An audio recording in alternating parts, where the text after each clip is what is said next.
Y'all know what it is. MZ Talks Boxing.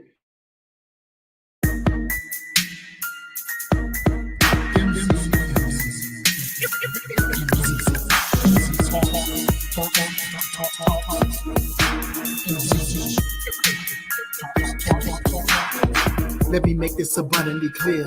We talk about boxing here. My opinion is winning, but if you ain't feeling no good on your boxing, yeah. This mental headshot sting. So do these body blows that I bring. You wanted the big step to the ring. Let's go to the toe to the final bell ring. MZ Talks Boxing. Yeah.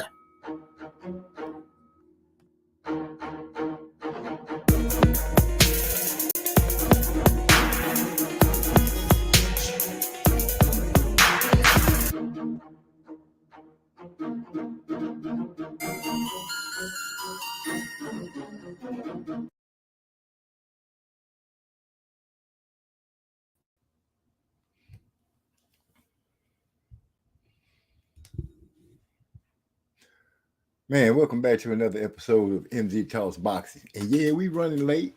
Y'all gotta forgive me on that. You know, family stuff come up. And you have to do what you gotta do. Brother been trying to spend some time with me for a couple of weeks, and I've been denying him all the time. So I went on and gave some time to the family. But I'm here now, and we're gonna talk about some boxing. I know everybody was super crunk about Jaron Ennis's performance and how he dealt with Villa. But I didn't hear too many people talking about the undercard, which I felt showed I saw some promising stuff from the undercard. First of all, Fleming versus Rivera was a good fight. Evans versus Torres was a decent fight. That was a rematch between two heavyweights. They happened to get a draw in their last fight, in their last meeting of each other. So this was to see which one of them was going to gain supremacy over the other, which turned out to be pretty decent as well. Then we also had who else we had? Cedeno versus Townsend. Can't forget that boy Cedeno. Cedeno, 23 years old, was an Olympian. He looked real good. Looked like he could make some noise. And I think they fought at 160. That fight was at 160. Or was it Fleming Rivera fight? Anyway, to jump right on it, that boy Fleming looked very good. Good footwork, good hand speed, nice little pop on his punches. Very accurate with his left hook, and I don't know if you would call it a straight or over. I guess it's a straight. That left straight, he packed some thunder in that when he dropped it on Fleming. And Fleming started off like he wanted to do something. I mean, Rivera started off like he wanted to give something. He was all over Fleming. Let's go and keep it real. He was all over Fleming. Tough, brawling type guy, just mauling all over him, smothering the work.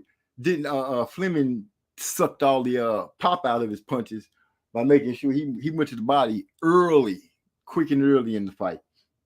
About the second round, it looked like Fleming might have been a little gassed for starting off so fast in the fight.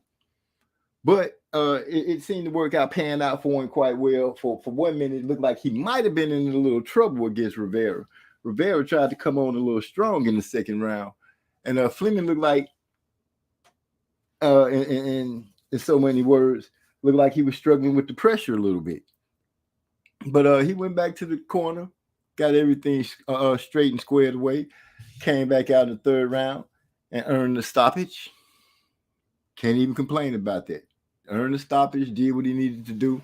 I say we'd be looking out for Fleming down the line. He's only 19. Only 19. So he has a big ceiling to grow on. A big ceiling. You know, long as they move him right and keep him going in the right direction, making sure that he fights better competition as time goes on. Every fight should be a little better, a step up, in my opinion, in order to get the young man ready for the upper tiers in boxing. That's my opinion. I don't know why anybody else would think, but I thought I'd come on here and let it be known. Fleming, 19-year-old. I won't say he's a phenom, not yet. I'll just say 19-year-old that came in and showed some skills. Showed he can throw some leather, fisticuffs, however you want to put it. The man came in there and he looked decent in his fight, and I can appreciate that. The next fight that came up, which, like I said, I know everybody gave Jerron his props and his looks, but I don't know who looked at the undercard. Evans and Torres. Evans, two big heavyweights. Torres, I think it was about like 6'7". The biggest he ever been is like 250. I think he was in that night at like 230 something. Got a nice jab, but he leaves himself open, and he always on his front foot. He which can get him in trouble because he ended up getting caught quite a few times with an overhand right, and he walked into a lot of jabs that snapped his head back quite severely.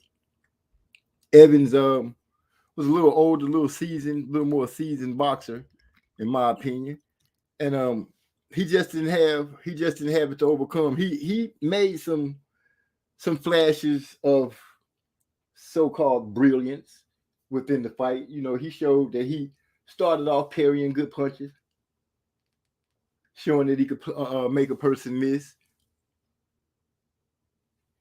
blocking punches, just working all out. But Torres had promised a third round stoppage, and he was true to his word. When the second round ended, he come out in that third round, he stepped on the gas, and I mean, he stepped on the gas big time, and put Evans in trouble. Made it where the referee had to come and save him, stop the fight. Torres took the win, so I guess he can say that he's superior to Evans in their second fight because, like I said, they were settling what you would call a draw. They were settling a draw. Torres came out on top.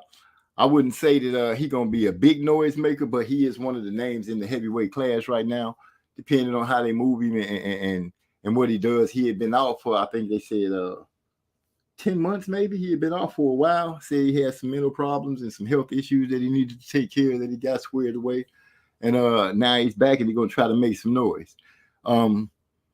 Do I see him making noise right away against the likes of Wilder or Fury or Usyk or Joshua, Dillian White even? No, I don't see him making that kind of noise. He's still kind of raw. So it's some things that he's going to need to clean up about himself. But once again, he's also young. So, I'm seeing some new guys that's coming up, so if you're just joining, get your ears open, get your eyes open, and be looking for that 19-year-old Fleming who fought Rivera, got a third round knockout, a third round stoppage, knockout, however you want to put it. Torres, I pick him over Evans as somebody to watch in the heavyweights coming up. He seemed to have a better grasp on things, younger, kind of athletic. I will give him that. He does have movement. Some would say he was using some of his movement was just a little wasted movement, but he feinted sometimes to show he can feint, but he needs to learn how not to try to walk straight in, or he'll be running into traps. He could end up running into somebody straight if he's not careful, because like I said, Evans, who was not that fast, I wouldn't consider Evans really athletic, but he did make some subtle moves to make Torres miss. And, it looked good on him catching shots and things like that. So I can't even complain about that. Oh, shoot. I didn't even notice that was going on. Salute Joseph Brown in the house. What's going on, my brother? Sorry I'm late, but it is what it is. I'm here. And I'm going to talk about some boxing like I'm doing right now. I know a lot of people was on the boots, and a lot of people are excited about Andy Cruz coming up in a couple of weeks. But I want to touch on the Showtime undercard because I didn't hear a lot of people speaking on those fights. such as Flemings versus Rivera, Evans versus Torres, and Sedonia versus Townsend. That's Sedonia, man. I don't know what to say. 23-year-old, fast, look like he gonna be athletic. If he got a mind, if he got a good head on his shoulders, and a good coaching, a good team behind him, he could be something. He can make some noise in the boxing ranks. He great finish. He finished Townsend with a straight overhand left, or no, a left hook, and then a straight hook. But the reaction of the punch, it was just classic. The way the man just fell back, just fell out. Boom. Beautiful knockout. So if you got a chance, you like boxing, and you want to check out some new faces that might be coming up the pipe, I say look out for Cedeno, 23-year-old ex-Olympian. And him and Townsend, to be honest, when they started off, that fight started off with fireworks. I mean, started off with fireworks right out the gate. They came out letting hands go. And Cedeno just seemed to be a little crisper, a little quicker. And seeing that they was busting fireworks out, it was a fitting start seeing it this year's July. Other than that, it was a nice night of boxing. Those are the fights that I got to sit down and enjoy. I had a chance to pick what I would pick out, which fights I wanted to get a chance to see. And those were the three I picked. Evans versus Torres, Fleming versus Rivera, and Cedeno versus Townsend.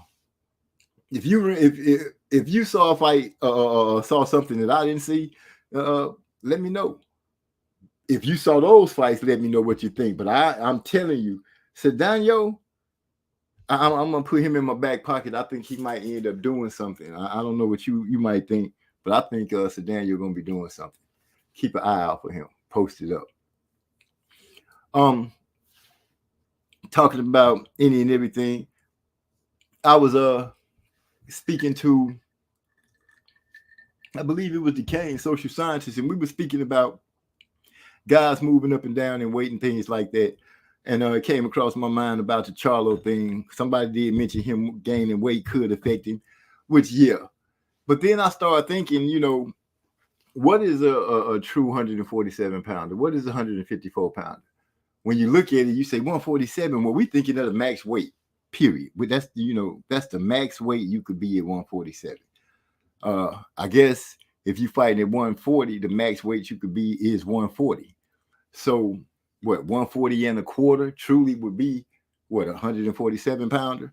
And I was listening to Derek James speaking about how, and this is what I gathered, he was speaking about how they were going to use the weight to their advantage. They're not going to go into the fight trying to make it to 168. They might go into the fight weighing, I think he said, between 164 and 165 or 163 and 165, somewhere around there, where Jamil will still be athletic, still be able to move around. We already know he's a guy sucking himself down to 154, so he'll be a lot more comfortable making 165, 163, somewhere around there. Yeah, it's going to be a difference. But if you notice, everybody that Canelo fought and had coming down, he had them coming down to him where the advantage was his. This would be the first time that I can remember where he had Khan come up, but Khan is not Charlo. What you saying, Joseph Brown? Between 164 and 165 is the way Derek James want him at for speed and quickness advantage. Okay, it's 164 and 165. I said 163. But as I listened to him speak about that and the way he was breaking it down, it made hella sense to me.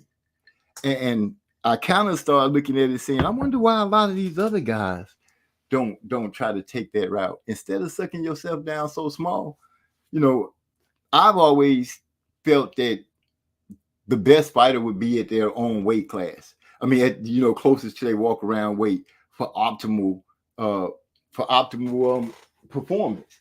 You know, if you're already close to your regular weight, you're getting to eat healthy and you're eating decent like you're supposed to anyway, and you're working out. You should be working, you know, at that point, you should be running at optimal precision. You should have, you know, good power, good speed, good everything. Punch resistance, all that should be built up because you're walking around at your regular weight and not sucking yourself down, losing things. So him speaking that, you know, it really made a lot of sense to me, you know, which looking at it now, I can say, okay, with Crawford and Spence, you know, that could be an advantage also for Crawford. But it seems like everybody, when they weigh in, everybody seems to want to be right there at the max weight. If, you know, for whatever reason. I guess, you know, if I was boxing, I would come in I would fight at my weight class. I think the chances, you know, are better. You know, that's where you got skills. If you got skills and you can handle your business, you should be able to run your weight class. That's just what I'm thinking, you know. I think Derrick James might be on to something with that. Now, if Charlo goes and follows the game plan and everything, he shouldn't have any problem with dealing with. Oh, hold on, Joseph. I see you in the background. Let me put my headset on so I don't be bleeding into the chat when I get you in. So, okay. We got Joseph Brown, Judge Joe Brown, joining the show tonight. What's going on, my brother? How you doing? MZ. Salute, man. Sorry, I was a little late. Hey, man, life hits, man. You got to take care of your business, you know?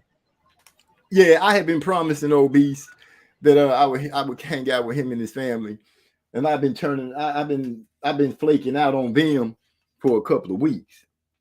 So I was like, you know what, I'm gonna go ahead and make it, keep my word and go and do what I'm supposed to be doing. Go have some fun with them, which I enjoyed it. And I was able to make it back, I think, in a good enough time to at least talk a little boxing. Yes, sir. Yes, sir. Did you catch that Rivera and Evans Fleming's fight? I didn't catch any of the Showtime undercard fights, man. I was at work. I was out and about. Okay. I was impressed by Fleming, man. I was really impressed by him. 19 years old. He got the knockout. He got the stoppage in round 3 against Rivera, which Rivera was a rugged dude, man. He was all over Fleming throughout the fight. He was just smothering him, trying to smother him. But Fleming was doing some nice digs to the body. He got nice hand speed. He was stepping back and throwing some punches.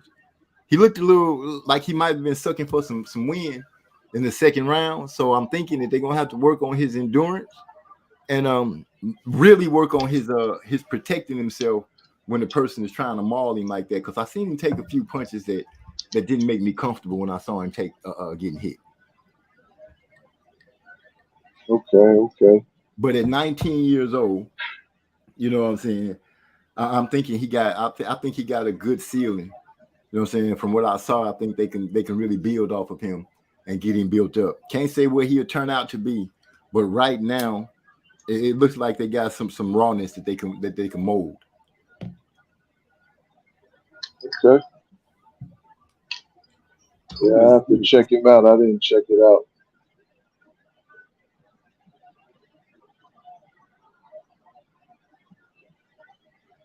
Oh, he must have got a call or something. Yeah, I always enjoy watching Showtime prelims. I just didn't get a chance to watch it this weekend. But they always got some fighters that have some ability and some talent for you to be able to take a look at and get a nice feel for it. Into the building. What's up, Hypey? Salute. I tried to let his ass in and kick myself out. I thought you was taking a moment to let only the real niggas on the panel. My bad. But that would be me for sure. That's definitely me. I mean, it don't get no realer. I don't know what kind of sideways gun you coming in here shooting with. Hey, I'm a 3 on the pedigree scale. Hey, what we got to elevate you. You're a 3.5 officially if you You was top 15? Yeah, I came in at 14. D-Lo came and stole 12 from me by 2 points. Yeah. You officially at 3.5. You done came up like 7-up, baby. And it feels good. It feels good. I've been noticing Hey, Hike has been running around shooting his troll gun at me, but I ain't letting it bother him. Hey, what you How's said you was life out going doing? with you? Say what? I went skating. Oh no, I I went said skating with Obese. Oh, okay, yeah. I went skating. Like Yeah. outside or just like No, like to at the a park skating or rink. somewhere. Oh, To the okay. skating rink. You know, him Yeah. and his grandbaby, his daughter, and his wife. They asked me to come, so I went on and joined them. Yeah. I'm taking like that's the first time you've been in a while. Yeah. I said about 4 or 5 months, because I had went once before with my granddaughter and daughters and wife. Oh, okay. Nah, that'd be cool little even like a Tuesday thing. That sounds hella cool. Yeah. Like I said, they had been asking me, hitting at us, hey, come on, go out with us, do this on different days, and I would always make an excuse. So Yeah. So, But, did you watch any of the Showtime undercard fights? Okay, yeah. So, I watched Yo Elvis lose. Damn, I can't remember the fight before him. Oh yeah, it was Edwin De Los Santos. I watched that fight. So yeah, I watched the undercard, and then there was also like prelims on YouTube that they streamed as well. So did you catch the 19-year-old Fleming versus Rivera? Well, yeah, that one too. I like that one. I like Fleming. I took a shine in the Fleming. I think he can make some noise within the fight in the game. I think he can do something if he gets the right people behind him and he got a good head on his shoulders. He showed potential. Him and Cedano. Cedano also, I like him. Yeah, the ex-Olympian, 23-year-old. Yeah, he stayed like a little bit later. Yeah. He got the knockout too. He got a beautiful KO in the first round. Yeah, that was the only thing. Like we didn't see like too much of him, but unless what you did see, it was definitely impressive. Yeah, his first fights. Yeah, he looked crisp and sharp. So I'll be looking to see him step in the ring again for sure. It's refreshing to see.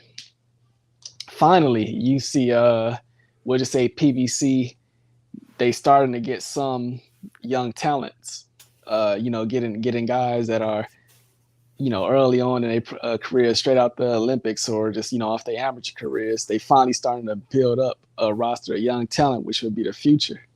Right. It's refreshing. Yeah, that Fleming guy, I think they're going to have to start stepping him up. They're going to have to, as Derek James would say, they're going to have to develop him. They can make sure that each fight is a little tougher, for him, because his first fights, if I can remember correctly, they said, he hadn't fought anybody with a winning record. This fight was the first fight he had fought somebody with a winning record and kind of season.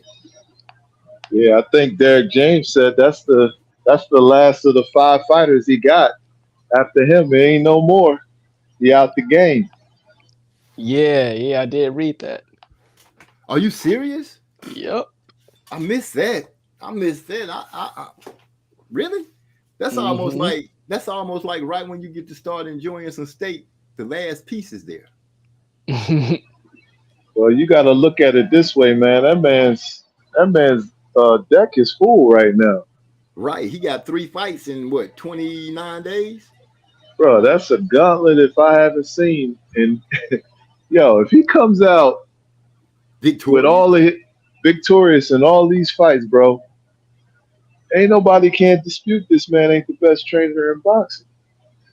Yeah, man. You'd have to give it to him. 100% you'd have to give it to him. If he can pull off the Earl Spence Terence Crawford and then backdoor, no, I know that's not happening. Uh-oh. And then backdoor and who is it? It's Anthony Joshua after that, right? No, it's not Anthony Joshua. It's Spence. He got Martin. Well, you got Frank Martin first. He got Martin first. Yeah. Martin, then Spence, then Charlo, then Joshua, right? That's the order of his fights? Yeah. No, I think he said he had to fly over to England and then come back for a fight. So Joshua was going to be second to last. No, Joshua was before Charlo. That's okay. So Charlo was going to be last. But if he pulled that off, man, if he can mentally push through and get all his fighters on the same page and optimal performance level, and they go out there and show their ass, Derrick James got to be the man hands down. Well, I say to me, like, not even necessarily like with them coming out with a win, just if you could get them fighters to just fight at a high level, like really fight good, that would be impressive enough for me. Well, I might as well try to give him everything. Troy Exton fell in the house. What's up, my brother? How you doing? Glad to see you rolling through. Sorry we started late, but we started. And I guess that's what's important. But back on that, like you said, Hyphy, you saying if he could just get them all to perform good, that'd be good for you. Yeah. That'd be pleasing, but I want the victories. Oh yeah, I understand.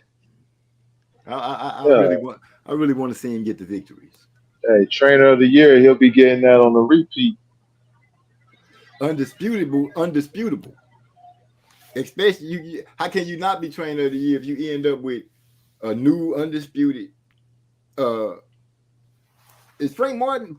Is he fighting for a belt this time? No. Nah. Okay, so he's just fighting for some shine, but we'll take that shine. Shit, that's 2 undisputeds in a 2-month span. If he pulled that off, that you got to say the man is a genius, or at least borderline one. Well, hell, great. What's the name? For sure. What's the name? I already call him brilliant. Who, Anthony Joshua? Yeah. Yeah, he impressed me with that. And the look that he had when he said it, it was like so serious. Like, I got a brilliant trainer. And that look he had, like, I've been over here in the gym by myself. They've been telling me, oh, this is the greatest. And, that's what I gathered from it. He finally found out that the world opened up to him when he started kind of making moves on his own. Start trying to take control of how he moves. I'm thinking it's a good deal for him. Hey, he ain't reading off no cue cards and no script no more. That part. Being himself. Yeah, I'll say. Oh, go ahead, Joe. I like what I'm hearing. That nigga was even calling out reporters like Spence be doing. When motherfuckers be talking crazy. Oh, I remember you said that? He was doing that shit to him. He done went over there. He done came to Texas and found out how to put some dick on the jab.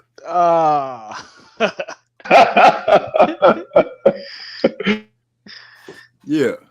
He came down here to Texas and drank some of this water, ate some of this food, and working with boys that got high levels and discipline and just good work ethic. And I think it's rubbing off on him. No, I'm not saying that he's like unknown or we're not trying to talk about none of that, but compared to where he comes from or anywhere in the UK, for one, it might be a relief for him to be over here in America and not have as much attention and demand and people pulling him left and right. It might be just a relief. Yeah, that it's not as much on him. I could see that where you're right, where he's not being pulled left and right. Come do this, come do that. So many people on him, he over here he don't have that. I'm sure people know him here, and he got a little group here, but I'm sure it's not like it is at home. He ain't got a bunch of yes men around. Or was this right? Oh yeah, man, that looked great. Nah, motherfucker, that shit ain't right. Do it again. Hey, it's a whole different ball game when motherfucker don't give a fuck about where you about your titles and your prestige that you once had. Shit, he getting some humble pie over here in America. It's a good thing, man. Like I said, bro, he came over there with a whole different swag. Like he was talking about, man, I don't even think Dillian White is a rival. He's like he dismissed the whole idea that this nigga is a rival or equal to him. Well, that's that. You know, it's good. You want to hear that, but I want to see him go out there and perform that way. And I'm gonna say, go ahead. I'm gonna say this. You know, to all these idiot ass Wilder fans, I'm not talking about you, MZ. I know. You know, I done been to Wilder fights, but let Wilder fuck around and not get a fight in and think he gonna go in and beat Anthony Joshua. I'm telling you, this man get a third fight. He get this fight in with White, and he looks good, and he start building up that confidence, and it looked like he's getting comfortable in the space that he's at right now as a man. Fuck around and get in that fight with AJ. He gonna find out this ain't gonna be the same AJ you thought you was getting. I can agree to that. I can agree to that. Right now, he needs to just be concentrating on making sure he keeping his craft and what he got going tight and good. But Because it's hard. I do see he's not getting a fight. I don't know what the hold up is with him getting fights, but right now it's just not happening. It's hard, MZ, because I mean, ever since the Fury fight, you know, we talking about a man, you know, who's went one round. That Fury fight was about over 18 months ago. I'm gonna say he's only went one round. Not only talking about rust, but you know, whether he would admit on the surface or not. But this might be a man who maybe is uncertain of what he really has, you know, left remaining in this game after that the Fury Wars. So that's that, you know, those things combined, it's just not good having that much of a layoff. And like I said, you ain't knocked no rust off whatsoever when you faced Alenius. Yeah, you just got rid of him. You got him out of there quick and easy. Yeah. So you didn't even work up a sweat. You know, we don't know what you learned and what you got now. Trey said, I think Andy Ruiz should be the favorite over Wilder.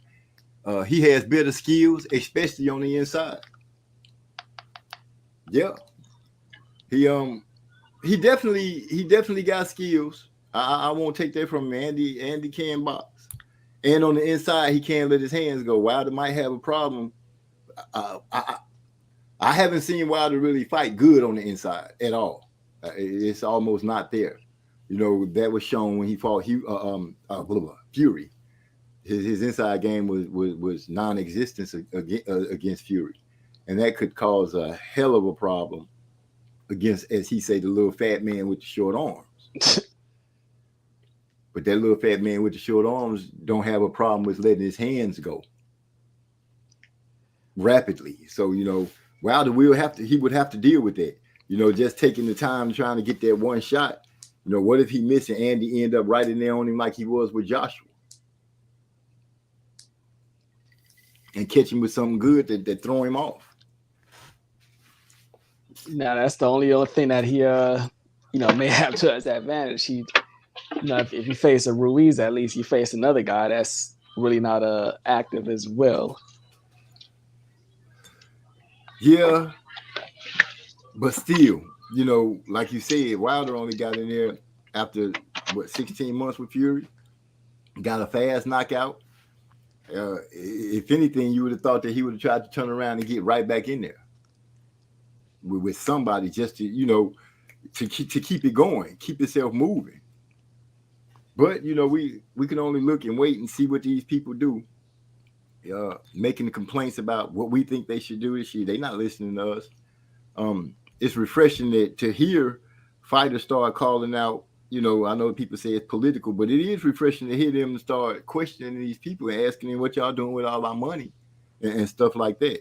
Not to get political, but shit, the question do need to be raised, and it doesn't need to be raised by us. It needs to be raised by the people who is earning all the money.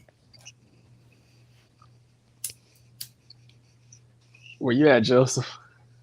Oh, I'm here. I'm just getting out of work right now. But you know, AJ, this was the third fight with Derek James. They say you start the gel.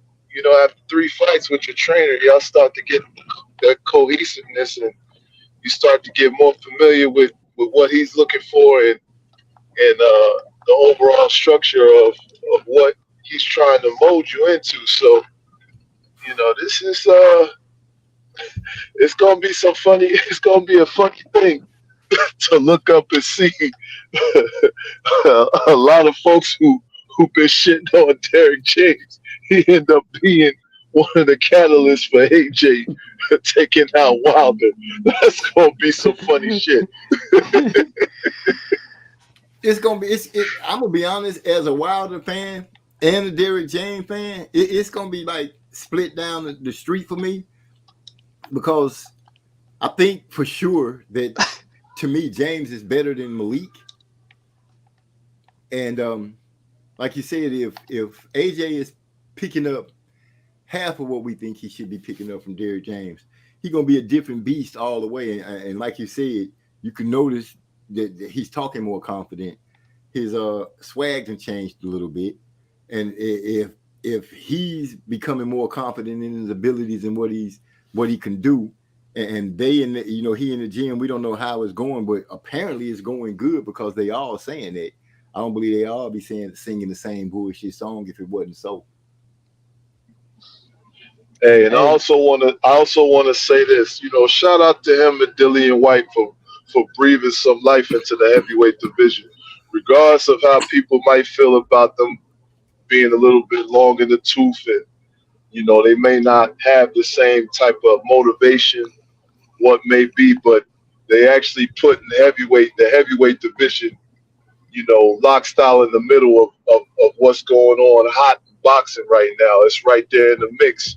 And it's a good starting point, because, the heavyweight's been kind of slacking this year as far as giving us some major things to talk about as far as fights go. So good for them for starting it off, getting it going, and hopefully the heavyweights end up on a good note, to finish the year out. So I just wanted to say that. I can go with you. I can go with you on there, because actually the heavyweight division, since Fury and Wilder did their thing, and then Usyk and AJ did their thing, it kind of went dead for a bit. Yeah, we got a chance to see Big Baby Anderson. Am I saying Correct. that right? Correct. We got a chance to see him do a little work, but all of that's far and in between. This fight popping up in the middle of right during the season of two undisputeds. You're right. Put them finally get them getting a fight in the mix with that in this lineup. Should it should have boxing fans already crunk from seeing the good fights coming up, and them being right in the middle of it. Yeah, I give him credit for that. Him and Dilly. I don't know. Like for me, I'm not like. Of course, I'm gonna watch the fight. I'm not going crazy over that fight.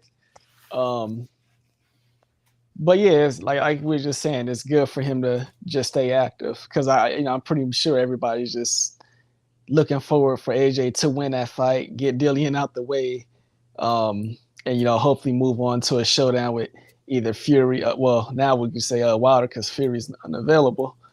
But I want to get back to you asked me about the Showtime undercard earlier. Did y'all see Yo Elvis lose? No, I did. The three fights that I saw was the Fleming, Tories, and what's his name again? Cedeno. Those are the three fights that I got to see. Oh, I missed the Elvis loss. Well, yeah, that was. I didn't get. Go ahead. I didn't get to catch any of the. Did he just go out there and stink up the place? Did he get surprised?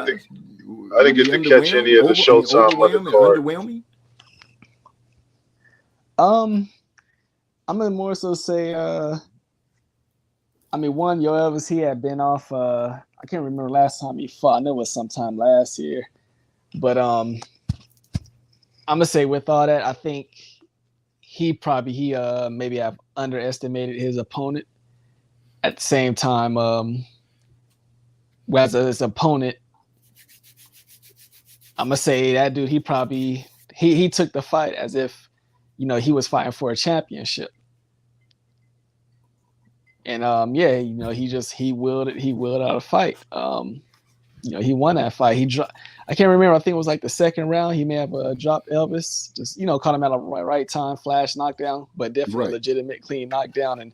But even outside of that knockdown, he was he was closing the distance. So Yo Elvis just because didn't get any leverage on his punches because he walks around claiming that he's like a power puncher and stuff. But for a Cuban, that was some lackluster technique of what you'd expect from a highly decorated Cuban. Sometimes people have bad performances. That's the best I can say to that. Underestimated. Maybe that's a good possibility too. But sometimes people just have bad performances. Old boy came out there with the right game plan. Like you said, wouldn't let him get no leverage on his punches. Kind of like old boy was smothering Fleming in his fight. Especially in the second round. He just wouldn't let him breathe. Wouldn't let him get nothing stable off. Even though Fleming was able to throw some digs to the punches, some beautiful uppercuts to the body. And some lovely kidney shots. But old boy just wouldn't go away. He just wouldn't go away. But you could see that the punches Fleming was putting on Rivera was draining him and taking his pop away from him because his jab was more like a pushed arm jab. Marquise Taylor was due for one. He has been tested and was robbed against Paul Kroll, who was a decorated amateur. Taylor was grossly underrated. Oh, and elaborate off Marquise more. If you'd have seen his post-fight, interview and ring, oh man, he would have made you proud. That dude said everything right. He was, he broke down in tears. Like I said, this was like a championship fight for him, a big breakthrough. That tells you just how serious and how hard he trained for that fight. And sometimes that's what happens in boxing. You could be the lesser talented fighter, but if you go out there and you just, put everything into it, you could beat a more talented or a highly decorated, more skilled fighter, however you want to name it. But he was, he broke down, he let some tears out after it. And like I said, if you see that his post-fight press interview, he definitely would have made you proud. He said everything right. I'll go look for that. But what the saying is, hard work beats talent when talent doesn't work hard. Every time. And it kind of put me when you said he probably got up for that fight. It was like a championship fight for him. Hey, bringing up Bivol, but Bivol, that's what he said about him facing Canelo. This is supposed to be the best. I'm gonna do my best. Y'all gonna get my best out of this fight. I might have not been up for the other fights like I supposed to be in, which is a flaw, because I think you should always be up for whoever it is you're about to face, no matter what they did or what they haven't done. I think you should look at every man dangerous, and you need to get him out there the best, quickest, safest way for you possible. I don't think nobody should ever look at anybody and say, oh, this is a walkthrough. I think you should look at everybody as they're dangerous and they're going to bring something. And how are you going to deal with it? Can you stop them from bringing whatever it is they're bringing? This is what I'm starting to feel about these fighters lately. They got to come on with it. Did I just hear something? We got Trey X joining the conversation. What's up, bro? How you doing? What's up with it, man? What's going down with y'all, boy? Y'all good? Doing great, man. Just enjoying life. Yeah, I ain't at the house and shit, man. So how I sound? Sound good. All right, that's a bet, man. I want to talk about Marquise Taylor a little bit. Speak on him. Big E was telling me that he a friend of the family. He called him his nephew and all that kind of stuff. Right. I was talking shit because I was like, man, nephew about to get his ass whooped. Come Saturday, and he said when I got to ride with him though, little bro. You know what I'm saying? I told his parents I was gonna ride with him. So I was looking out for the fight. Me and D-Lo watched the whole card together, like just messaging back and forth and shit. I had a blast like a motherfucker too. I ain't lying, man. That shit was just so much fun just to be a boxing fan instead of having to do all that fight calling and all that kind of shit. But Right. man, I'm telling you, that Taylor kid came out to fight. The first round, I already knew what time it was. He came out landing that lead right hand on the southpaw and shit. And another thing, I want to know, how old is Yoel Elvis Gomez? That motherfucker got a light spot on top of his head like me. That motherfucker damn near 40.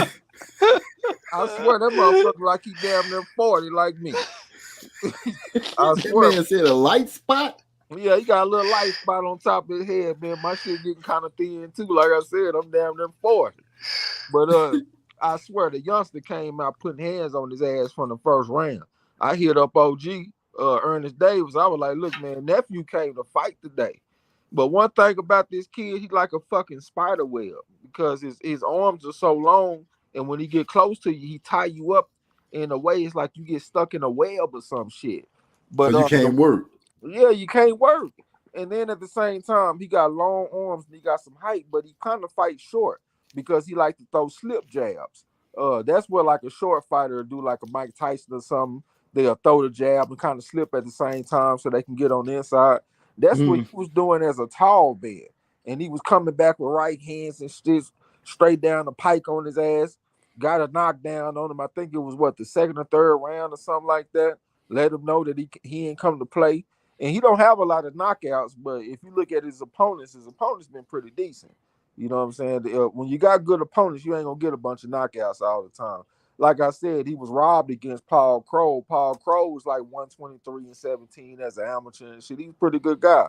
But this kid Taylor been tested, and he came to fight, and he would not let Gomez like get any kind of momentum, because every time Gomez would land a good shot or something, he'll get stuck in that web. And then Marquise Taylor walk his ass back and break up that momentum on his ass, and he get right back to popping his ass with that right hand and coming back with something on his ass. I was very impressed. He made a fan out of me. The way he reacted after the fight, like Hyphy was talking about, he was kind of emotional. So you could tell that it meant a lot to him. And shit, B and D-Lo became some new fans of the motherfucking. And after the fight, he called out Tim Zoo. Talking about if you want to stay busy, you can come see what I'm talking about. I mean, he might not beat no Tim Zoo, you know what I'm saying? I mean, I wouldn't put it too far past him though, man. Like I said, this dude is grossly underrated, and he had a breakout performance in that fight right there, man. Salute to Marquise Taylor. Salute Marquise. And I had to tell Big Bro, I was like, bro, why you ain't tell me who Marquise was? You tell me after the fact. I done picked against him and everything. Yeah, they had that motherfucker at plus 250 too. Shit, I wouldn't have mind dropping a few dollars on the motherfucker. I couldn't find no amateur background for him though. I just knew that he had been battle tested. That's why I took Gomez by decision, even though Gomez had an 83% knockout percentage. Everybody else was taking knockouts. I took him by decision because I knew that this kid Taylor was tough. And he done been in with some good fighters. You know what I'm saying? When he got robbed against Kroll, it wasn't a loss. They called it a draw. You know what I'm saying? So they just let you know what time it was. That man went out there and whooped Kroll. But yeah, salute to Marquise Taylor, man. He definitely impressed me. Yeah, Big E surprised me. Big E told me, he was like, yeah, nephew was fighting. I'm like, who? Marquise Taylor. What? Wait a minute. I ain't know nothing about that, bro. See, that's what happened. Sometimes I took my lumps for it, though. Yeah, that motherfucker Gomez was coming off a layoff and shit, too. You know what I'm saying? So, like I said, I want to know how old he is. He coming off this long layoff and shit like this, and he changed trainers. He had Joe Goosen as the trainer. And I'm going to tell y'all, man, I think Goosen is the most overrated motherfucking trainer in boxing. When the fuck has he ever impressed y'all? I'm just saying, like, we can go back to a couple of fights, like Corrales when he had fought Castillo. I like how he had him ready for war in that fight, but goddamn, the man was getting dropped and shit. He just had that heart and grit to pull it out. We can give him a little credit for Chris Arreola. I think when he fought Andy Ruiz, I think he had Goosen in the corner.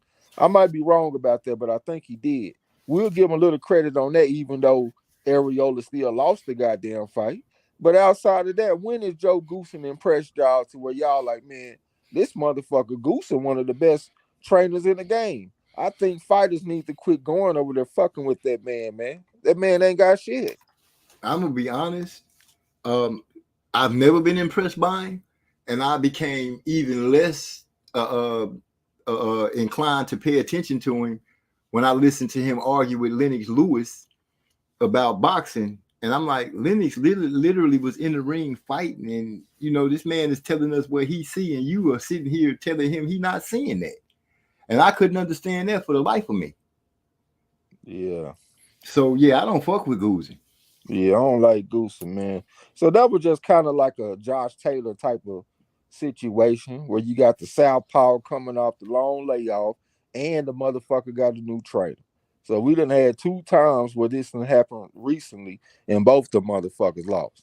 You know what I'm saying? So yeah, that's part of the game, and that's a bad spot, nigga, coming off a layoff and you got a new trainer and your new trainer ain't worth a fuck. Shit, that's a bad spot recipe for disaster. That's a recipe for disaster. Hey, off a hand injury. Off a hand injury too. That was Did both of them come off a hand injury, or you just talking about Taylor? Yo, Elvis. Oh shit! I Taylor came off something too, didn't he? I'm not sure. Yeah, I might be wrong. I might be thinking about somebody else. Maybe I'm thinking about Charlo or something, because I think Charlo coming off a hand injury. But yeah, man, all that shit there, man, you wrap it up and put it in the pot, man. That's a recipe for an L. And that's what the motherfuckers took. A big L. Right. I think Goosen just go ahead and start just calling fight, doing the commentary like he. I don't think he should be training nobody.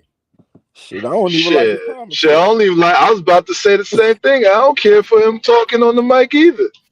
Well, she down. We down with Goosen.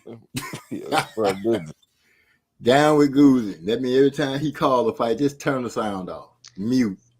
See, you know, people gotta remember, Goosen, he really like made a name for himself because he out here in LA. He made a name for himself training like celebrities, you know, just teaching them like the fundamentals how to box and shit like that. Yeah, that's cool and all. He made some good ass money, but that don't really hold no weight when it comes to this real boxing shit. Well, apparently he done parlayed it and got a good enough mouthpiece where he can talk some of these boxers into it. Yeah, but at the same time, though, it ain't always about what you know, is who you know. He had a brother that was seriously connected, right? The brother that the Goosen that died was his brother, right? Yeah, that's what I thought. Okay, they look just alike. Yeah, so that probably played a part in why he got in some of the positions that he was in too. I mean, he had a brother that was a prominent boxing promoter, so he probably was the stream. You know what I'm saying? Yeah, that's why I learned about him from the SOG documentary. Yeah, man. So you're right. It's probably his connection of his brother probably got him right through the door. Well, I know my brothers and got me through plenty doors, and I shouldn't have been in. Yeah, but just think about that shit, man. Like, I'm excited for the fights and stuff that we been having and we got coming up. But goddamn, man, all of them have a fucking layoff involved, except for Bam Rodriguez versus Sonny Edwards. And by default, that really became the fight that I'm looking forward to the most, because we got 2 guys that ain't coming off layoffs. Every other big fight that's taking place has a man coming off at least a fucking year layoff. Charlo, all of them. Yeah. Spence. Yep. Cool Boy Steph. I mean, we just had Josh Taylor. We had Ryan Garcia came off a layoff. No, Nito. He been out for about a year. Yeah, even the damn Frank Martin fight that we got coming up this weekend, he going against an Olympic bronze medalist, that Artem Harokian, or however you say his name. Yeah, Armenian. That dude, he put out Batir Akhmedov. He put him out the Olympics. So you know he can fight. He got something, but he ain't fought since last June. You know what I'm saying? Like, god damn. like the playing field is a little skewed. Yeah, man, that just takes some of the shine off the shit for me. Like I be trying to get excited for the fights and stuff, but it just always be in the back of my mind that we really not truly getting these guys at their very, very best. Like we getting good matchups, don't get me wrong, but it's still that little variable in there with the layoffs that just kind of takes some of the shine off of it for me. I feel But no disrespect to like, you know, Regis, because you know he, you know, got a belt again, but like even when he fought Zarrillo, Jose Zapata, like that was yeah. Zapata who was coming off like a 1.5 year layoff. Yeah. That was one reason I took Prograis by stoppage too, because I respect Zapata as far as his toughness go, but I just didn't know if he was going to be able to hold up coming off the layoff. And plus, it was a southpaw versus southpaw matchup, so them lanes is wide open on your ass. I honestly think, in my opinion, I think Regis should. I don't know how often. I don't know if he's a gym rat or not, but I think, in my opinion, because his short arms and to me his lack of footwork, I think he should be working on that a lot more, on how to be able to trap these boys so they can't run from him and get away from him so easy. Man, let me tell you though, OG, we see a pattern though. When you got these deep amateurs, it's hard to stop them. Danielito Zorrilla was a 4.5 on my scale. I told y'all coming in. The man won silver. He won silver and bronze in the Pan American Games. Who else had trouble stopping a guy with a deep amateur background that moved? That would be Jerron Boots Ennis when he went out there and fought Cameron Chikazian. Had the same type of problems. We can go to another fight. How about Julio Cesar Martinez? What's the name of that dude that he fought, Hyphy, that I had changed my pick and I rode with you? The Spaniard Carmona. That's another fucking Olympian. And he went out there and moved around and shit. We got 3 fights where people expected knockouts and they did not get the knockout because they fought against deep amateur motherfuckers. We done seen the pattern. You know what I'm saying? So we can't just focus in on one fighter. That's just part of the game. We could say another fight. How about Joshua Boatsy? He went out there and fought this tough Polish guy that had over 100 amateur fights. And he went out there and went the distance too. Like we see this shit time and time again. Well, if you fighting deep amateur background motherfuckers, it's hard to stop them. Oh, I got you on that. It's hard to stop them. I would just think that, you know, you would since you ran across it once, that would be something that you would have in your mind that, hey, if I come across this again, I need to know how to deal with it a little better. That's all. That's I guess that's what I'm trying to say. Yeah, you can always improve. Now let me ask y'all, because like this where I feel like we be getting letting fighters off the hook a little easy.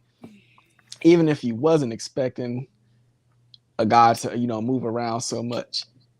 The ability to cut the ring off, that's a basic fundamental to some trainers. So as the fighter and the coach, where's the end fight adjustment at? Yeah, but you got to be able to adjust on the fly too as a fighter. You know what I'm saying? But I understand what y'all saying. They need to be able to cut the ring off and stuff like that. But that don't mean that every fighter gonna make it easy for you to cut the ring off too. These guys have been in the ring since they were little kids and shit. They done seen it all too. They done had people trying to cut the ring off on them. So while you trying to cut the ring off, they working on you not cutting the ring off. You know what I'm saying? I feel go both ways. Just who gonna be better at doing their part. Exactly. Absolutely. That's the problem I see. I'm sorry, go ahead. Go ahead. I'm taking a puff. Go ahead. That's the problem I see when you know, Sonny and Jesse fight in maybe November. So the thing is, you know, Jesse, he didn't have fighters that was kind of right in front of him, easy to hit. And Sonny is a total opposite. Yeah, that's the biggest glaring weakness that Bam has. That Sonny has the clear advantage of is his lateral movement. If Bam can't solve that puzzle, he's gonna lose this fight. Wow. I just wanted to chop it up with y'all a little bit though, man. I'm about to go ahead and jump off and get back in the chat. All right, you sounded good though, bro. Wherever you at, your audio was perfect. All right, that's a bet. I'm in the chat. All right. Mm-hmm. Oh yeah, but I mean, we definitely got on the undercard of that Showtime battle. I don't know if you want to take us into your thoughts on the main event, MZ. My thoughts on the main event. Boots cleaned up his last effort when he was out in the ring for sure. I think if you ask me, he wiped that performance clean off. He showed quickness. He showed agility, elusiveness. You got a chance to pretty much see a lot of stuff that you would expect to see from a guy that was steady coming. Oh boy, Villa wasn't just not out there. Villa was trying to do something. And Boots was able to make some misses, get some good connections. The end in flurry that he put on was nice. Was nice to step back, to dodge. Oh man, it was beautiful. I think he did a great job, and I give him all his credit that he deserves for that fight. I think he did a good job, especially against a tough-nosed, hard-head competitor that wasn't trying to stop. You had to stop him, and he did that. He got to stop it. Great fight. I don't want to call it a showcase, but that was a great fight for him. That's my opinion. Joseph. Hey, Yeah. Boots has found a place, especially in Atlantic City, where he could be a big time player. That's a spot that's been needing somebody to revive it. It has the potential of garnering, site fees because the casino and the boardwalk and everything that's associated with it. At one point, it used to be a hub for East Coast fighters to make their hay over there, and a lot of big fights used to happen in Atlantic City. He's a guy who could resurrect that whole area, that whole zone, and develop a good, strong fan base in that particular area, especially with his style. He has an exciting style. It's pleasing to the eye. He has the athleticism. He has the talent. He has the ability. He's young. He can definitely market himself really well over there. And Showtime needs to keep pushing him on that particular platform and making that a base for him where they can generate, where guys can't say, oh, it's high risk, low reward. Well, now if he's able to continue to build over there, it could be high risk, high reward. So it was a very good performance. I saw some things from him from a technical standpoint on the inside, the way he was cross blocking, the way he was, defending. His reflexes is so cat-like quick. He's able to see openings and his countering. He was countering things so quickly. He poses problems for Crawford and Spence. He poses different problems depending on who the fight, whichever fighter is in front of him that he's going to face. He poses issues for.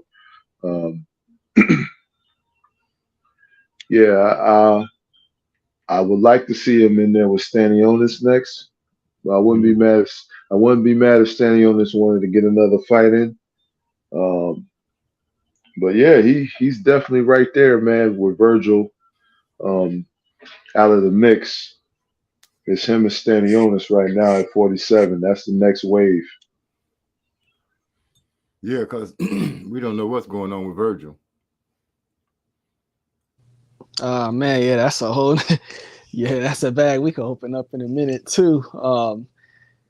I would say just comparing Jaron to his last fight, I definitely got to take note. It was just two different styles. Karen compared to Ramon Villa, just two totally different styles for one. But this style definitely allowed him to look, really, really good. I would say great, actually. This dude, he got some serious reflexes. I think his reflexes is great, but his defense, it ain't, it's solid. If that makes sense.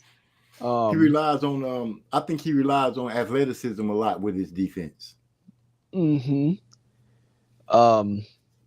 But yeah, to see, and like Joseph was saying, which is very important, this dude, he could really dominate that that AC area, Atlantic City, because you close within range of Philadelphia, NYC, all over there.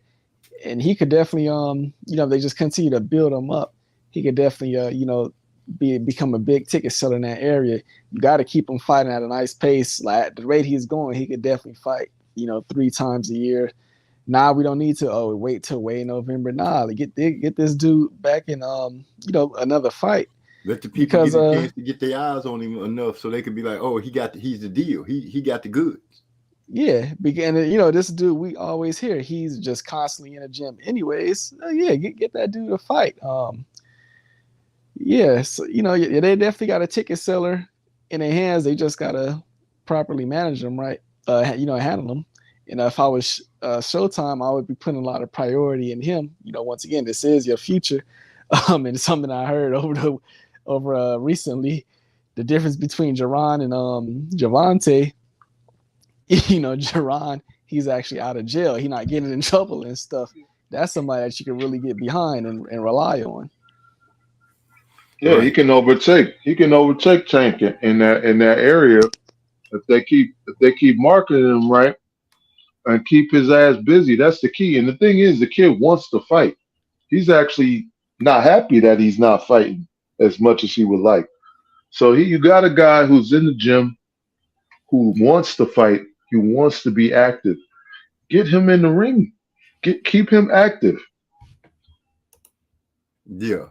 Trey X said he was about to say that I wouldn't mind Stanionis getting the tune-up in before Boots 2.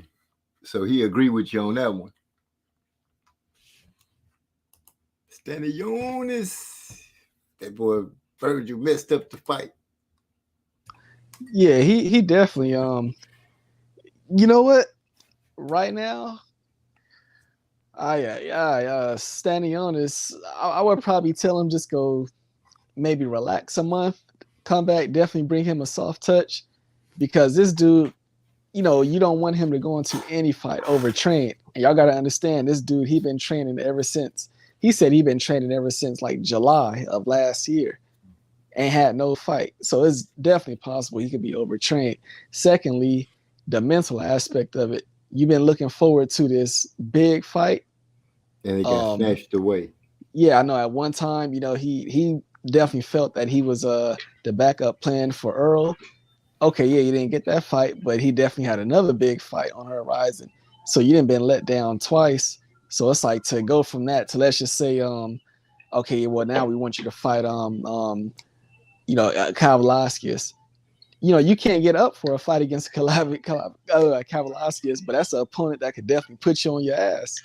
So I would say take a break, get your mind right as well, then come back. Yeah, you gotta and to piggyback off of that, the man is not getting paid. That's the most important part. The man has been putting his body through, the rigors, and he ain't getting paid. He hasn't seen it through, and that's another issue in itself. So that type of shit weighs on you financially. Also, you've been in these training camps, and you haven't reaped the benefits of a payday, and you haven't gotten the fight. That part. Yeah, and I'm pretty sure like over the last year, hell, he didn't been away from home so much. With all this training. That stuff. Yeah, just losing money, unfortunately. And so I can see what you I can agree with you, Hyphy, on that. Get him a little wind down period. Like, a month. I think a month it would be a good enough wind down period, a good strong 4 weeks of just letting him relax. Don't eat crazy and stuff like that. Keep him on his good diet. But just let him relax a little bit. And then bring him back with a tune-up. I won't say a soft touch. I just call it, a tune-up. Bring him back with a tune-up. And then, aim him at Boots. I'm pretty sure Boots wouldn't turn that down. And keep in mind, this is not he's not a Showtime or a PBC fighter. He's working with Richard Schaefer, who works with Pro Box. So, just keep that in mind. It's not like he got preferential treatment in boxing. TV dates and paydays are slim. Yeah, I mean, having said that, Hyphy, this guy, he's a talented kid. Everybody can see he's capable. He can fight his ass off. Schaefer needs to work something out, get this kid a fight, get him back in the ring, and they should be trying to make a fight. He don't have a home. That's the biggest problem. He doesn't sell tickets. He needs the right opponent, and he doesn't have a base where you can actually say, okay, let's stick him here in America, and there's a following for him. He's from a small country, but the kid can fight. He's always going to be on the road, no matter who he fights. That's just how it's going to be for him. So he's a talented kid. I want to see him get in there and at this point just get a fight in and get paid and get that under his belt and then head into a big fight. That's a lot of variables that go against him. But like you said, it's Schaefer's job to make it happen for him.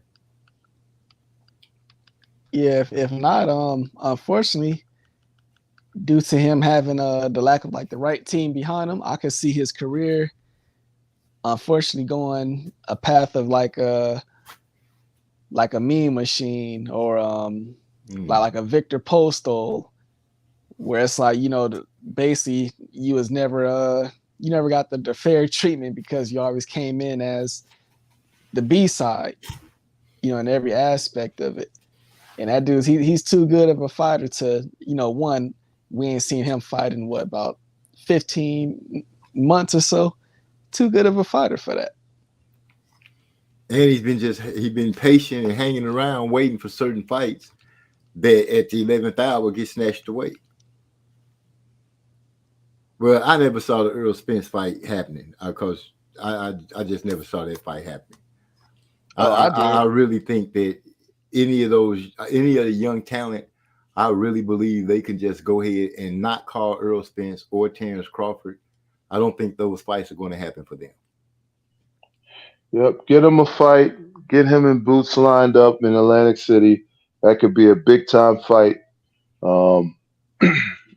I don't know if that be a fight for next year, being that he has to get a fight in, depending on how soon he gets a fight in. But if he could get a fight in by September, you might be able to pull off a December fight, early January fight in Atlantic City. Who knows?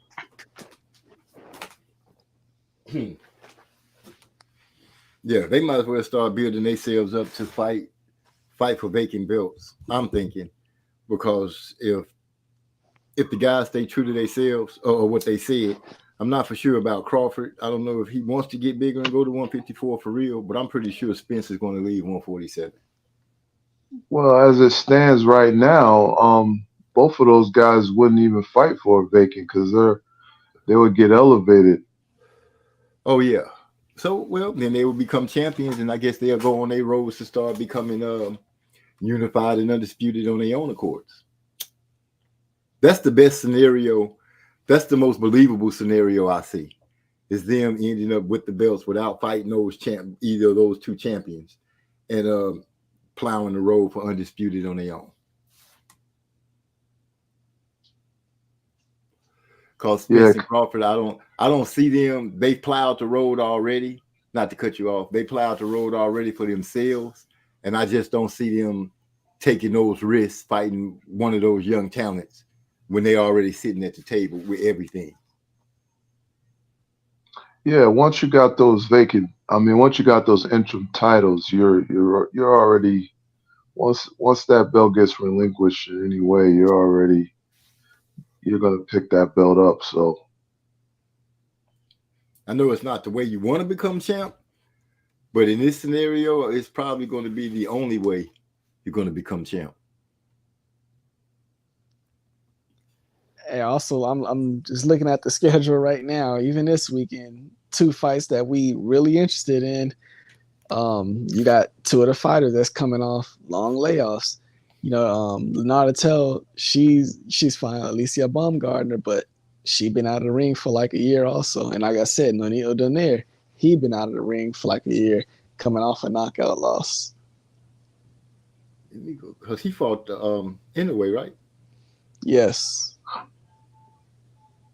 What the hell is the list?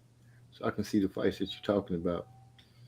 But yeah, I'm Baumgardner, she's the fresher of the 2. I'm expecting her to go out there and look good. She might want to she might go after the knockout and really revenge her loss. Josh Kelly. Yep, Josh Kelly fight too. For the international junior middleweight title.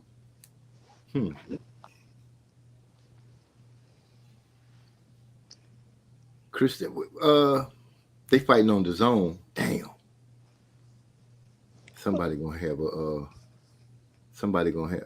I'm gonna be at work. I can't wait to get off these nights forever. For real, bro. I'm like, to do it for that first year I did it. I was doing it for a reason. I got that reason taken care of. Now the dessert, the fruits from that supposed to be not at night, and somewhere I'm still looking at nights. At least 2 weeks, 2 days out the week, and then 2 crazy days. Triac say PBC stands for postponed boxing careers. Dang. hey, that's the best one I done heard yet. I'm gonna just let it float there for a minute. But is it really PBC, or is it really these fighters' inflated self-worth? That's a good question. Is it they feel like they deserve? Well, you can't say overinflated self-worth because they quick to say, hey, we laying our life on the line. But Well, then that's I do know you in a sport, and you got to have some kind of reasonable expectations because you know what's possible. And they shooting for the impossible a lot of times. well, it's always a fluid thing when it comes to boxing. Your marketability, your market value, what you sold yesterday and what you selling today. So if your pay-per-view flopped, which both fighters pay-per-view flopped, Wilder's and Andy Ruiz, They shouldn't be tripping about no money right now. you shouldn't be having your value at 20 million or whatever ridiculous number that they're talking about to make a fight with each other. There should be some form of reasonable expectation that you should have for making a non-title fight at that. That part. A non-title fight that bet not be a pay-per-view fight. Thing about it is with any type of entertainers, or even outside of entertainers, once you go up as far as like in your paydays and stuff, nobody wants to go backwards. Yeah, I mean, honestly, to me, we seeing the same thing with Tyson Fury right now. I mean, for one, that fight was never going to happen in like April because the Saudis, they only want to pay for these fights when it comes to like November. That's when they're really going to open up their pockets for. And then now you see who he's fighting next. So yeah, he can't get up for to fight somebody, Otto Wallen rematch or something. He can't get up for that because of the money. That's why he was talking about retiring also. Well, whatever they're gonna do, if they're gonna If that's the situation they got, he maxed out and he feel like he can't get no more, go on retire. Let it open up for some of these young talents to start trying to get moves in here. Hey, if Fury decide he want to retire, ain't gonna miss him one bit. Not He even a was little bit.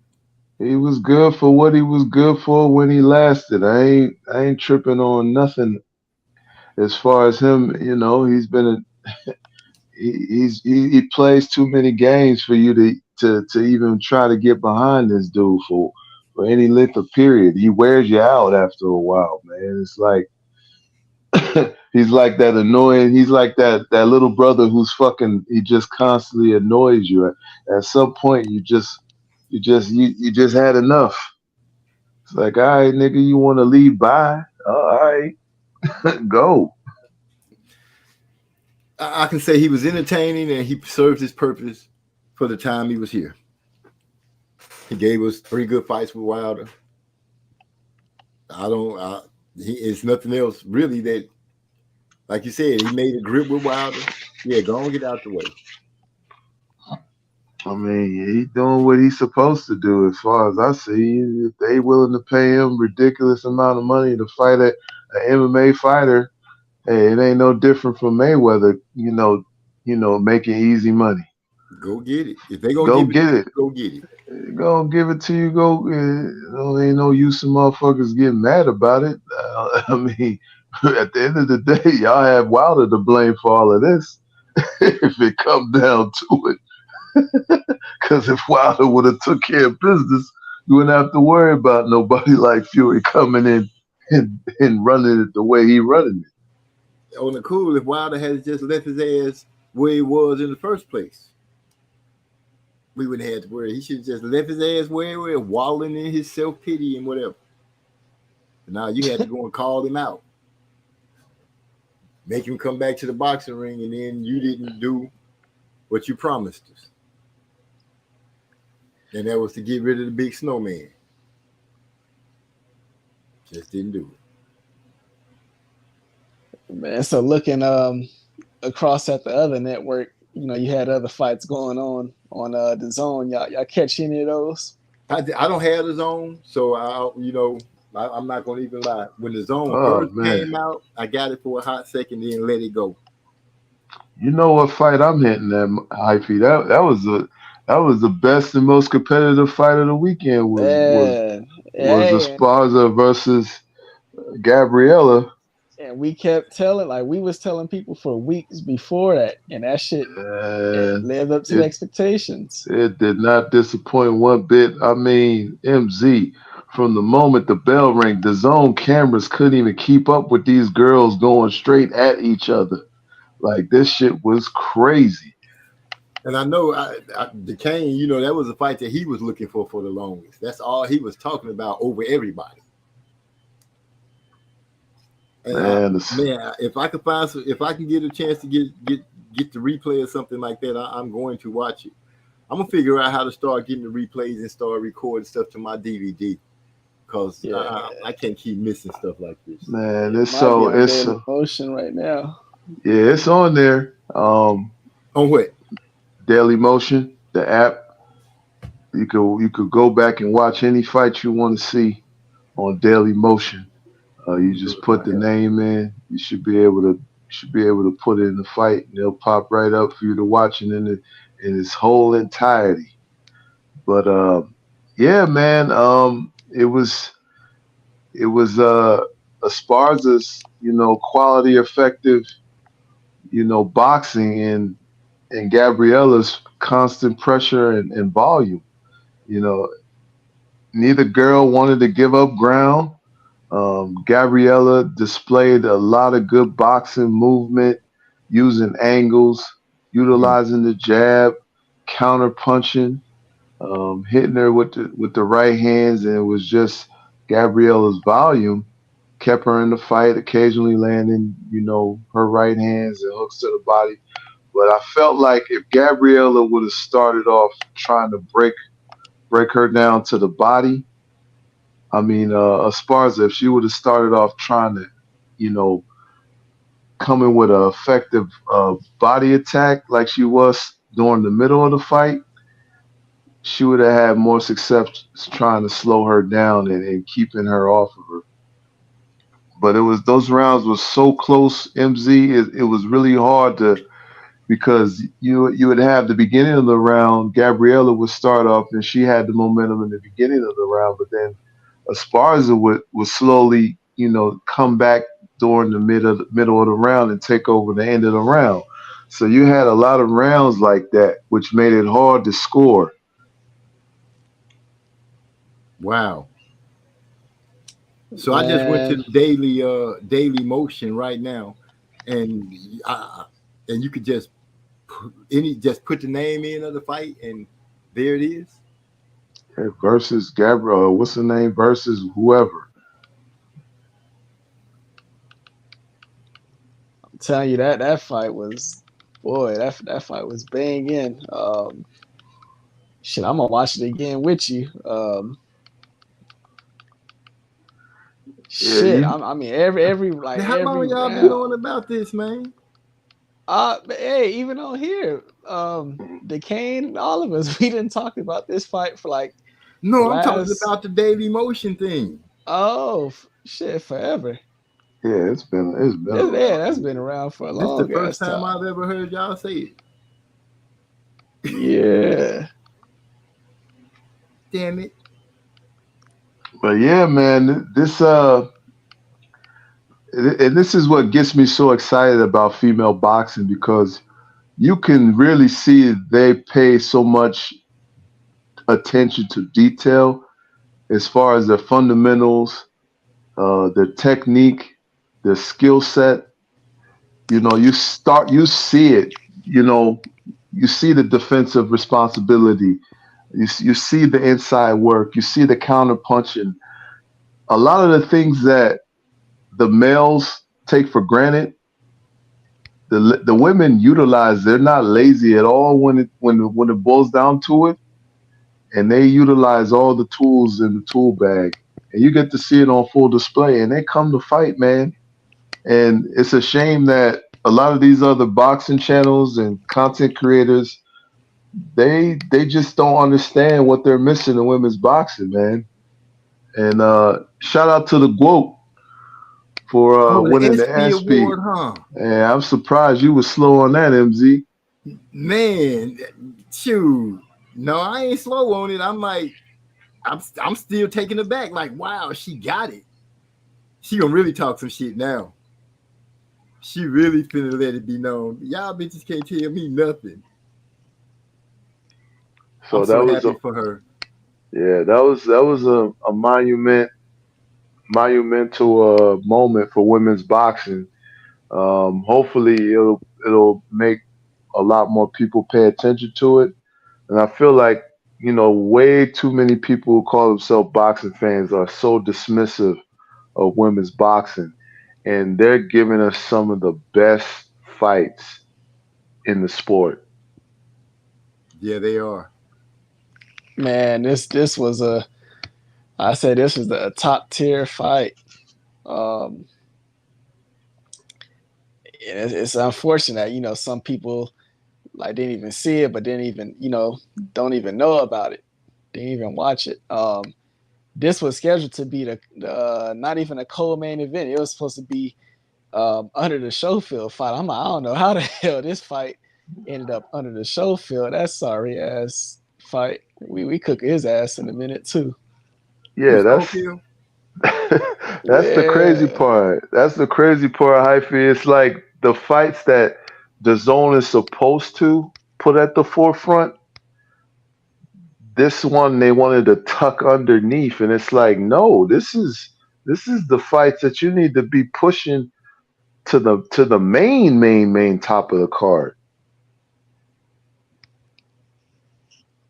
Maybe Schofield rubbing somebody the wrong way. Well, I mean, you know how people can be just because they're in power. Yeah, I mean, it was in San Antonio, and that's where he's from, and they definitely feel he's more marketable than Esparza or especially Alanis, who's from Argentina. But putting all that aside, You got a way better fight. That was supposed to be. Look, you had this was an undercard fight that was as good as the possible main event that we was looking forward to.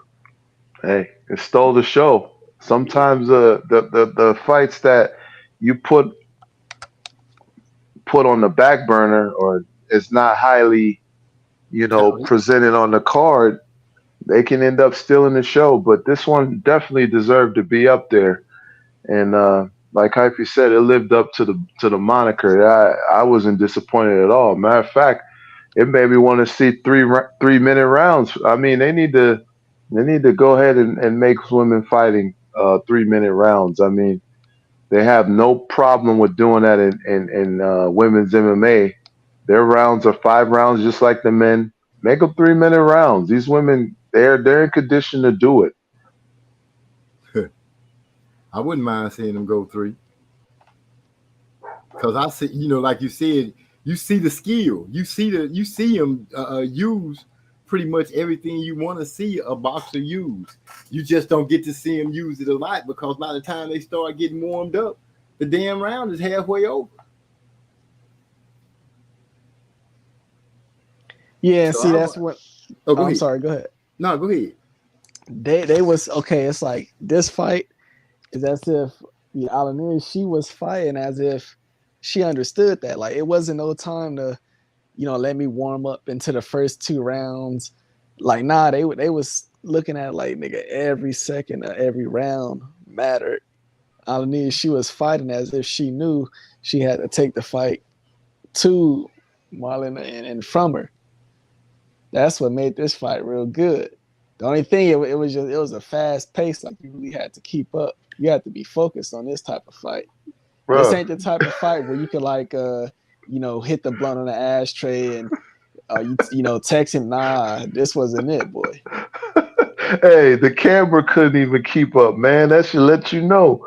Like 2 seconds into the round, fucking nasty ass combination done landed from both fighters already. Yeah. Man. Okay, so here we are. Oh, is that it? Yes, it's so. Oh, Yeah. there it is. There it is. 34 minutes. I got it. Yeah. I appreciate that, man. I appreciate that. Wow. Niggas talking about, like when people be talking about just, fights in the year and stuff, it be certain fights that's just, these type of fights is gonna get looked over. But fights like this, Kim Clavel when she fought Jessica Neri, these be good ass fights. Oh, girl had on like some blue teal color and one had on a like pinkish top. Yeah. The one in the pink, that's Marlon, and the other one, Gabriella, she from Argentina. Man, I can actually watch the fights. I can't tell y'all how much this was easy too. It just bam, it went straight to it. No emailing and all that kind of stuff. It just went wow.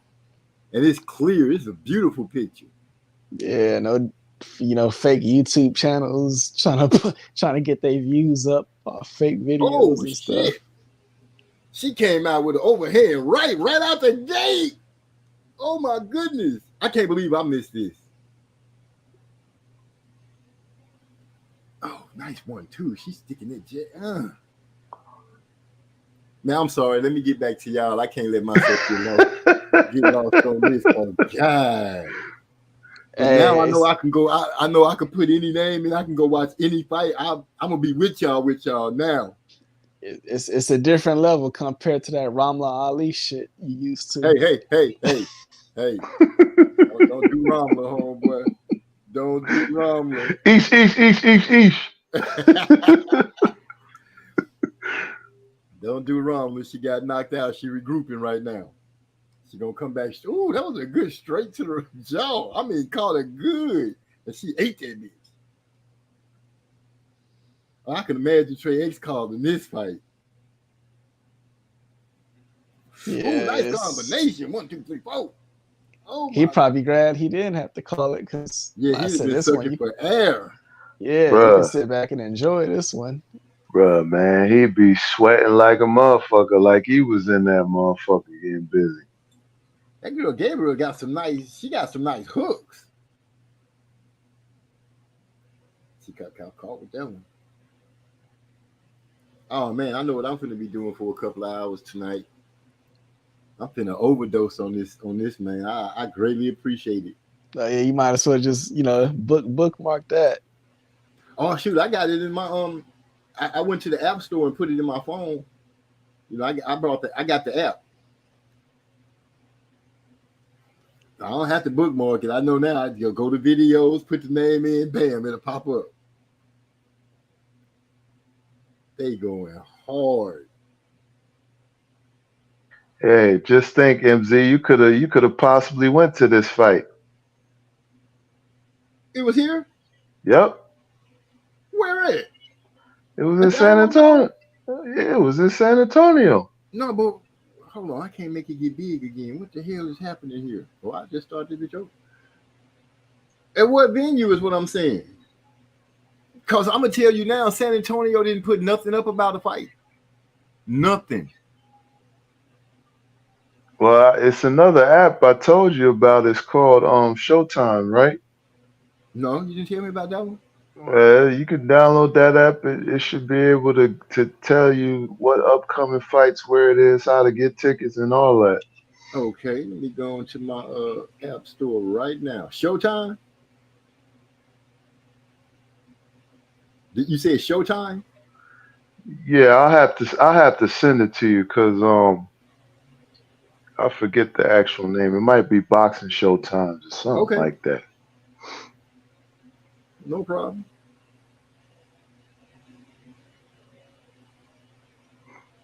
But yeah, this weekend, don't forget my boy Andy Cruz.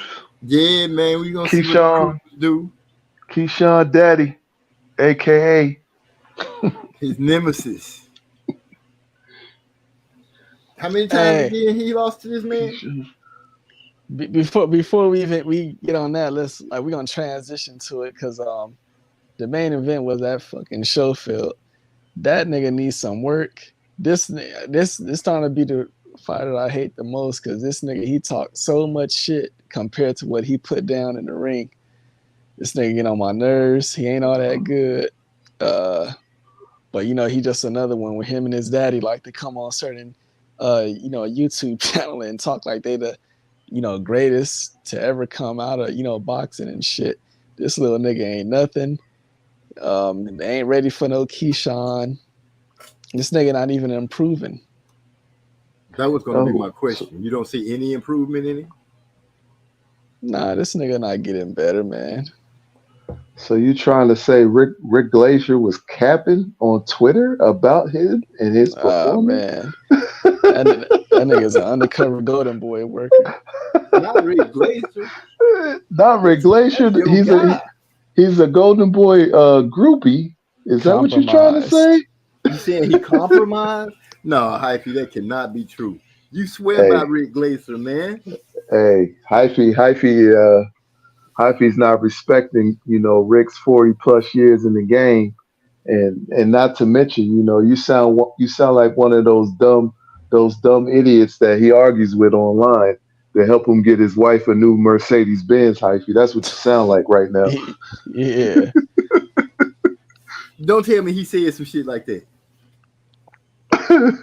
Oh yeah, he was proud of it too. Wow, that's just straight up arrogance. Wow. But that's Hyphy's guy, man. We got to ride with Glazer because Hyphy ride with him. Yeah, that's my guy. But Schofield ain't. That little nigga is not all that good. I don't understand it. 1 minute they saying they calling out Keyshawn, then the next minute they also saying, fighting him like, oh, you be going backwards. Like, for what? He don't even headline. We headline shows. Look, it's other niggas that beat the fuck out of Schofield also, but Joseph, you was hearing the thing how basically his trainer is supposed to be Ronnie Shields, but it's like he not training under him because he rather just stay in. He don't want to leave San Antonio, so he don't get no time in with Ronnie Shields. What's the fucking point? You got the guy who can. You seen what Ronnie's been able to do with Morrell over the last 5 fights. What is in your brain cells to think that you can do better than what a proven guy like Ronnie Shields has been able to do? Pride. Pride is the only thing I can think of. And that comes before the downfall every time. So let me ask you, I got a quick question. So, man, I don't even, do the fights come on here like instantly after or do you have to wait a couple of days? Will I be able to get these fights right before the show? It Nah, usually be some within of them like soon, like within 20, so, you know, like especially like the big fights, somebody usually upload them bitches, but like it's not all the time because that site is kind of like a similar to like YouTube. It's just like, you know, whoever uploads shit. Okay, I got you. But usually like big fights, see, like sometimes how it works is somebody they'll upload a fight like immediately after a big fight. Yeah, it might come down, you know, also. But then shit, somebody else gonna put it back up there, rinse and repeat. Yep. Okay. Dang. You might see 2 or 3 versions of the same fight, but the quality of all 3 is on point. Okay. Well, you know, the reason I went on and went to this one because it's in the App Store. So I'm like, my phone and stuff is protected. I ain't got to worry about nothing fishy.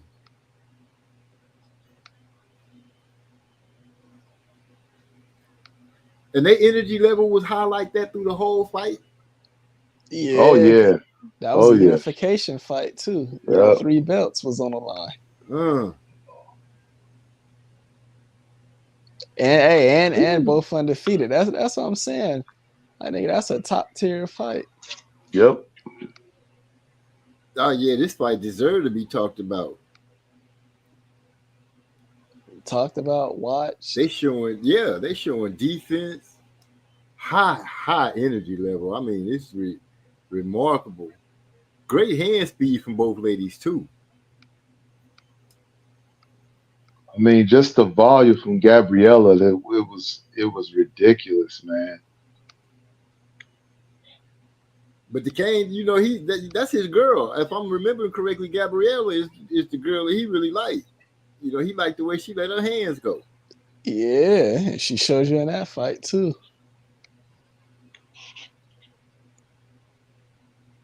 Neither one of them looked like they was gasping for air after the fight. Great conditioning. Ooh. I mean, she is swinging from every position damn near. And Marlon, she got these like nice ass that jab of hers counters like in between and shit. Yep. The way she was slipping and getting out of range and stepping back and countering, like she was doing some beautiful shit in that ring, man.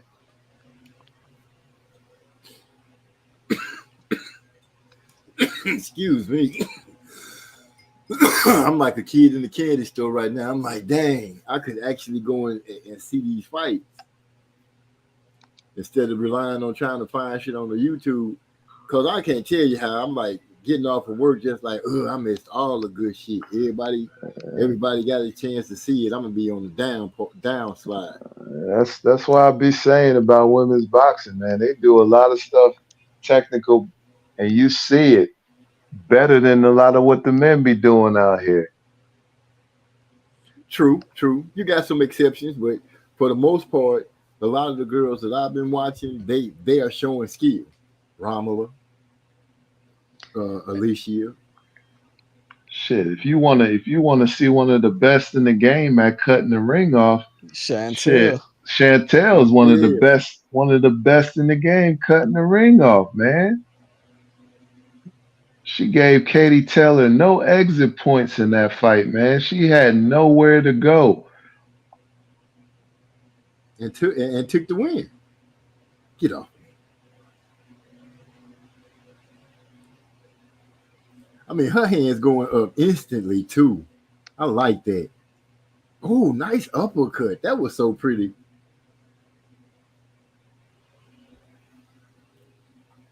Yeah, I'm sitting here watching this fight for real. I should Shit, be I don't having this blame you. conversation. That ain't no fight where okay, yeah, I'm gonna just That's a turn it brawl. on and yeah, I don't blame you. But you see technique and everything. Ooh. Good jab. She tried to be a little cute right there. Got caught. Yeah, it's like soon as the ref even get between them, it's like instantly right after the ref gets from in between them, they right back at each other trying to get at it. Almost they started off like Marvin Hagler and Hitman Hearns did.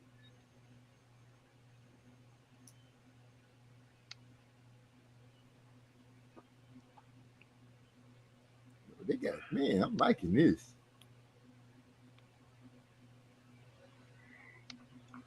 Good body blow. Ooh, good block. Good block. Man, you seeing it all, bro. They giving it all to me.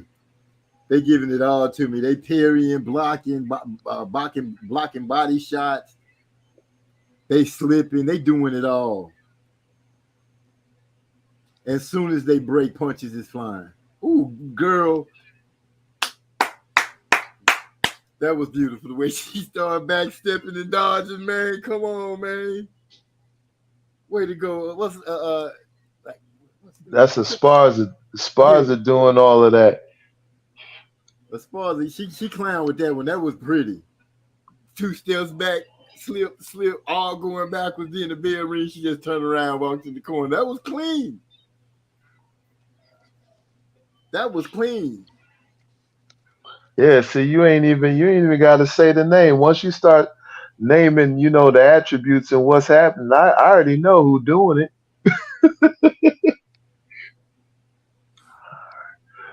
And you're right. I'm looking at them in the corner right now. They breathing is totally under control.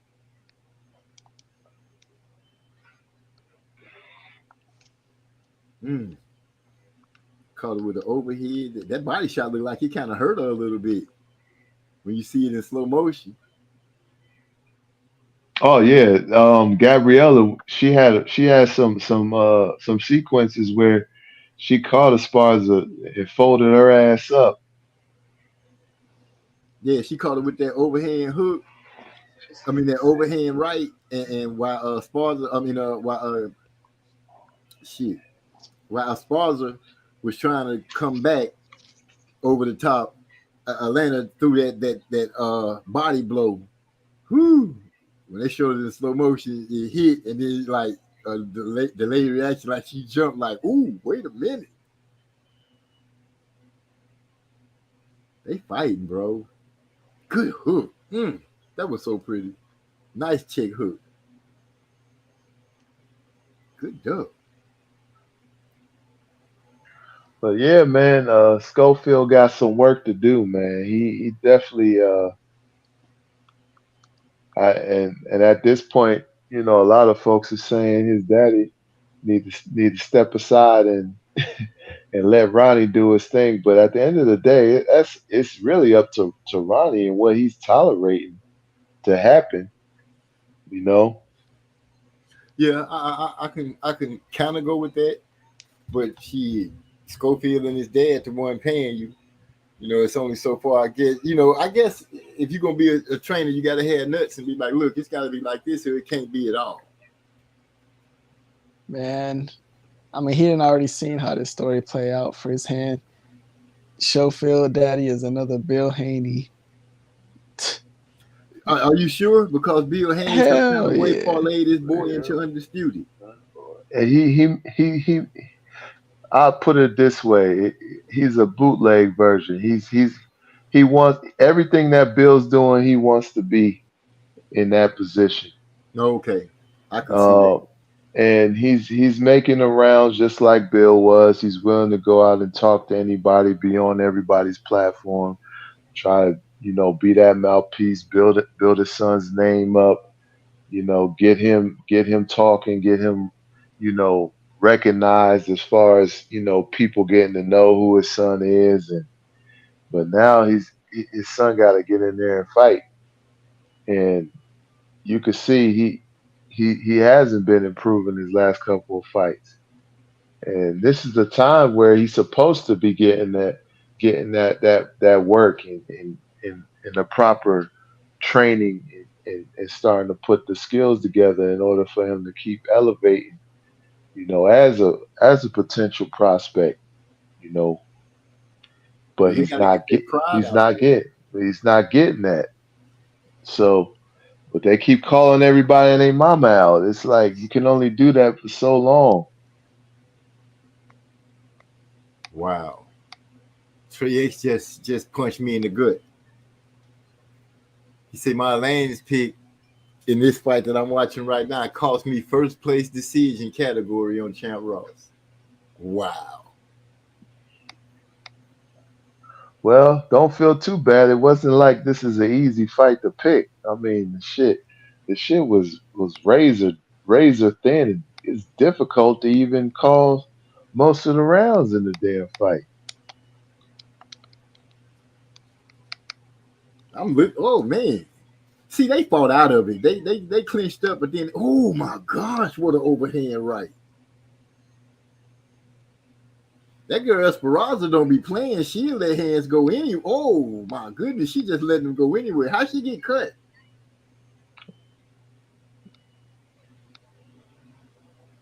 I'm talking to y'all like y'all watching the fight. My bad. Yeah, she got cut, but the cut didn't. It was in the spot where it didn't affect her vision. No, I know that. I was just Trey said, whatever happened to y'all boy Money Powell the third who used to promote his son? I have no clue, man. Like he just completely fell off the map. I don't know if Showtime dropped him after his loss. I don't know. I have not seen him in another PBC event since that fight he lost. So I have no clue. I don't know what happened. I remember his dad, even back then, saying they were not actually like with PBC or anything, so probably just had like a good working relationship. I know they was good friends with was the boy who just lost Joey, whatever his name is. Joey Spencer? Yeah, they was good friends with him, who he is with PBC.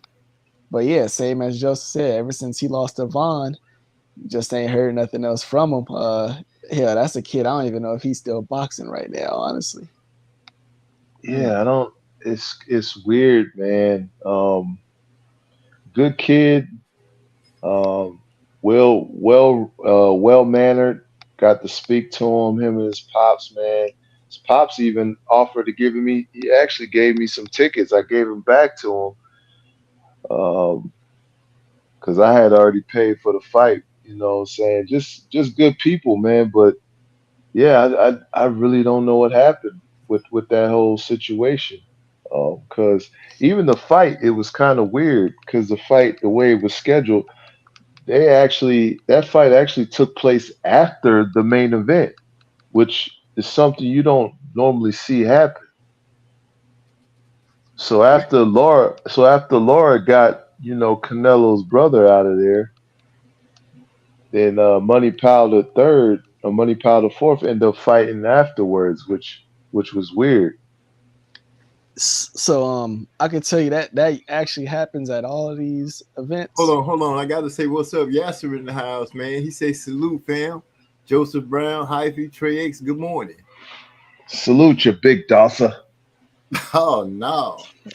Yeah, my man is over there mixing up the coffee, team, getting ready for work at it. Dang. That boy Trey X say Carl Von Alexander, Dream Crusher. Oh yeah. I was saying, yeah, that actually happens at like all of these major events. They'll start. You're saying something? I was gonna say, oh yeah, Trey, I got it. My bad. I thought I had let you know that I was on it. My fault. So they have they basically just call them like filler fights. They'll fill on the card, but those type of fights, you just never know when you're gonna go on. Now here the messed up part, those type of fights, it's no guarantee that you're gonna fight that night at all, first of all. And then it's like you also don't know when you're going to go on. So most of the time you'll see those fights before rounders. But so it's a challenge because, like I said, you got to stay. Like you gotta, I guess, like you gotta stay like loose, ready. But then it's like you don't know if you're gonna go on. Like that could go on for hours, hours. Then it's, that's the thing. Also, do you really believe that you're even gonna be able to go on and fight that night or not? And then it's like, all right, are you gonna be able to get? Are they gonna plug you in? See, like sometimes when we watching like these pay-per-view events and stuff, we watch them on TV. You watching All Access and all that stuff. In the arena, it'd be like a little 4-rounder going on. Right. That's the type of stuff that be happening. So those dudes, they probably wondering, all right, like, am I gonna fight in front of the crowd, or am I gonna fight, not in front of the crowd? All right, well, shit. If I've been chilling here for like 6 hours, I ain't ate nothing because I don't know what I'm eating. Now I'm over here hungry. It's so many factors that go into that stuff, but it happens all the time. Wow. Yeah, that was like the first time I experienced that happening. So it was kind of weird. They actually thought they was gonna go on sooner, and then they got pushed back, after the Laura fight, which, they wasn't expecting that to happen. So it's like they fought after Showtime had concluded the telecast, which sucked, But he still got to fight. You know what I mean? You still got to be ready to fight. I understand everything, all the remnants to go into it. It is hard to just stay ready for all that time. It's energy draining mentally, and that mental drain can affect physical attributes. A lot of times it does.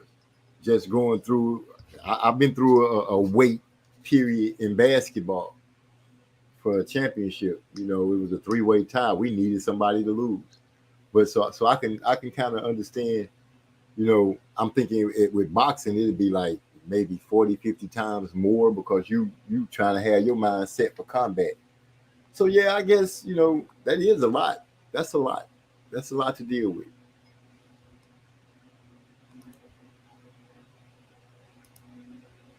Anybody? Yeah, no, you're right. You're right.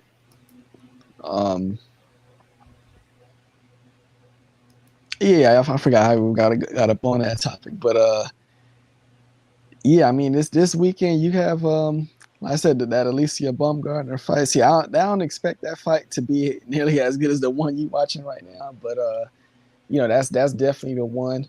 I'm interested in that fight because they've done everything to really try to at least grope Alicia into a household name. And then it's like you putting her in a grudge match.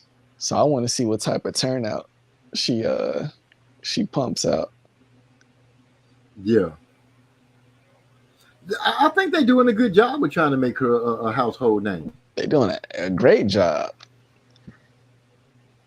Well, she's doing it. She's doing a hell of a job herself. Oh, that's a given. I gotta just say that's a given. When they get up there and they talk. To me, that's just you giving me as a fan so much that you could actually want. Fans want that. They feel like when those girls talk and those guys talk, they feel like that they some kind of way part of it. I've seen people really deep like that. They talk about the Cowboys and be like, yeah, we doing this and we gonna do that. And I'm like, when you was over there? I do not remember seeing your name on none of the rosters. Oh man. Hey, when you say that, MZ, you remind me and Joseph of a certain channel where everybody says like we, or I don't get it fucked up. I'm still a tank. But we nigga, we coming for his belts. Yeah, What you on? You on the plane with him? you in the dressing room? Like Everything is we. Yeah, that blows my mind. I found out something, not to just swing it this way, to talk about Spencer Crawford because it's not about them. But I found out that Bernie the boxer dude, he carried more weight than just being a friend. he part of a team. Like he helping, he help. He, I see why I see why he say we and stuff so much, because he feel like he really he part of the team. He ain't no slippage to that. It And just see, throw that's me off to see him on YouTube on the couch in the basement, if that's the basement. that's understandable. I would definitely check cosign on that person specifically saying we. Yeah, I can see that, but even then, I would still say, hey, look, man, you got a top tier, a special talent. Look, you just let what he do in the ring do all the talking. All you coming on YouTube and listen, the niggas that's out there, that's just out there to, either they like the other guy or dislike your guy. You're not gonna change their mind. Just leave it alone. Exactly. Leave that shit alone, boy. you is not going to change nothing that nobody against you is thinking in regards to the fighter that you support. So you're just wasting your time. All these dudes that's come like that, like people have grown to not like them. For example, we just talking about Devin Daddy, Schofield Daddy. Remember, it was a guy, he was running around, his name was like Batman. He was, I think, like one of the Gary Russell brothers. The one that guy passed away. Yeah. He passed away. But I'm saying, like, all these dudes, even Blu-ray, all these dudes, they came to YouTube and people grew to not really like their presence over time. I can see how after a while Bill Haney could turn into a bad taste in a person's mouth. And at this time, I can honestly say Bill worked his magic, his mojo, whatever he needed to do. He got his son with all the belts. I'm thinking now, honestly, Bill, is really time. If you're going to promote your son, just promote him and let somebody else take the reins to get Devin ready, because right now you in like no man's land. You stay little and you got hard fights, or you go big and you got hard fights, but you got to be ready. And I think I commend Bill as far as he taking his son, but I would love to see Devin up under the tutelage of a good trainer, not just any trainer. Y'all got the money to pay one of the best. Go get one of the best and get your son right. Or be prepared to suffer the consequences. Yasser says Malachi started that nephew shit and we shit. And that Schofield kid as well. Oh, really? Yeah, he was one of the first ones to start having him do interviews. Schofield I remember Schofield and him showed up on that show first. I was talking about the we comment. But yeah, the other part, you're definitely right.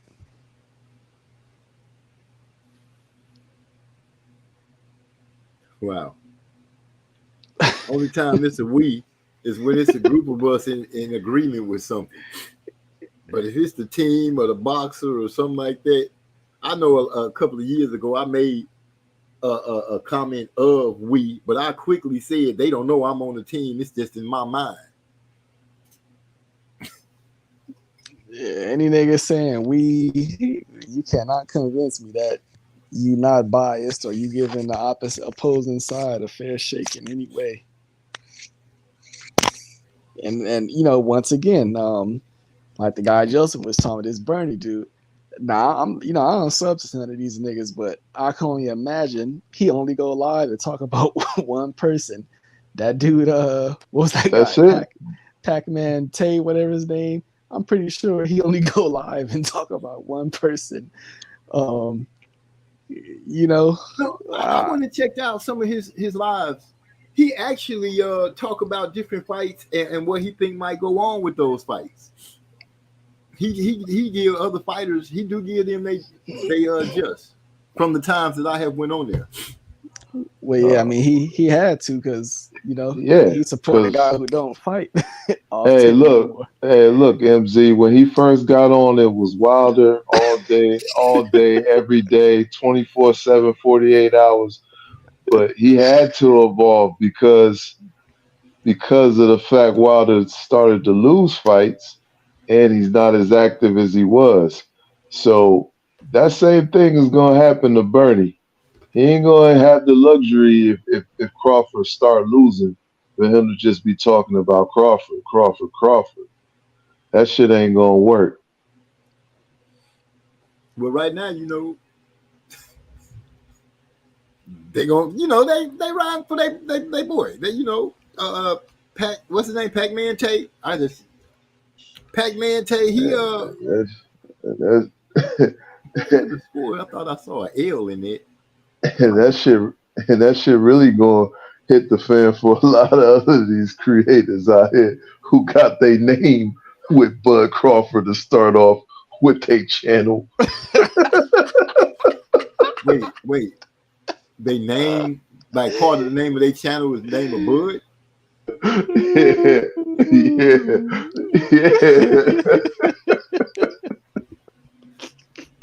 Now that don't make sense.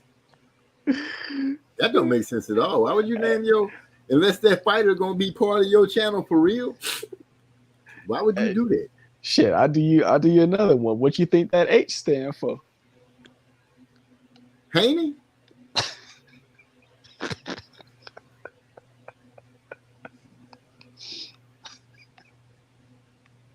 You laughing? I'm like, I only know one H on the channel. I'm like, so you nailed it.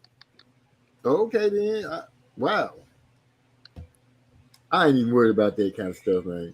Hey, MZ, it's a lot of funny shit on YouTube, man. I'm telling you, man.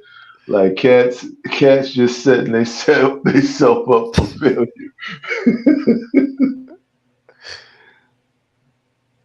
She done got tired. Oh. Hey, it gotta be hard as fuck being like an Earl fan, because like that nigga, he'd tell his own fans like don't worry about it, or mind your business. I don't need nobody.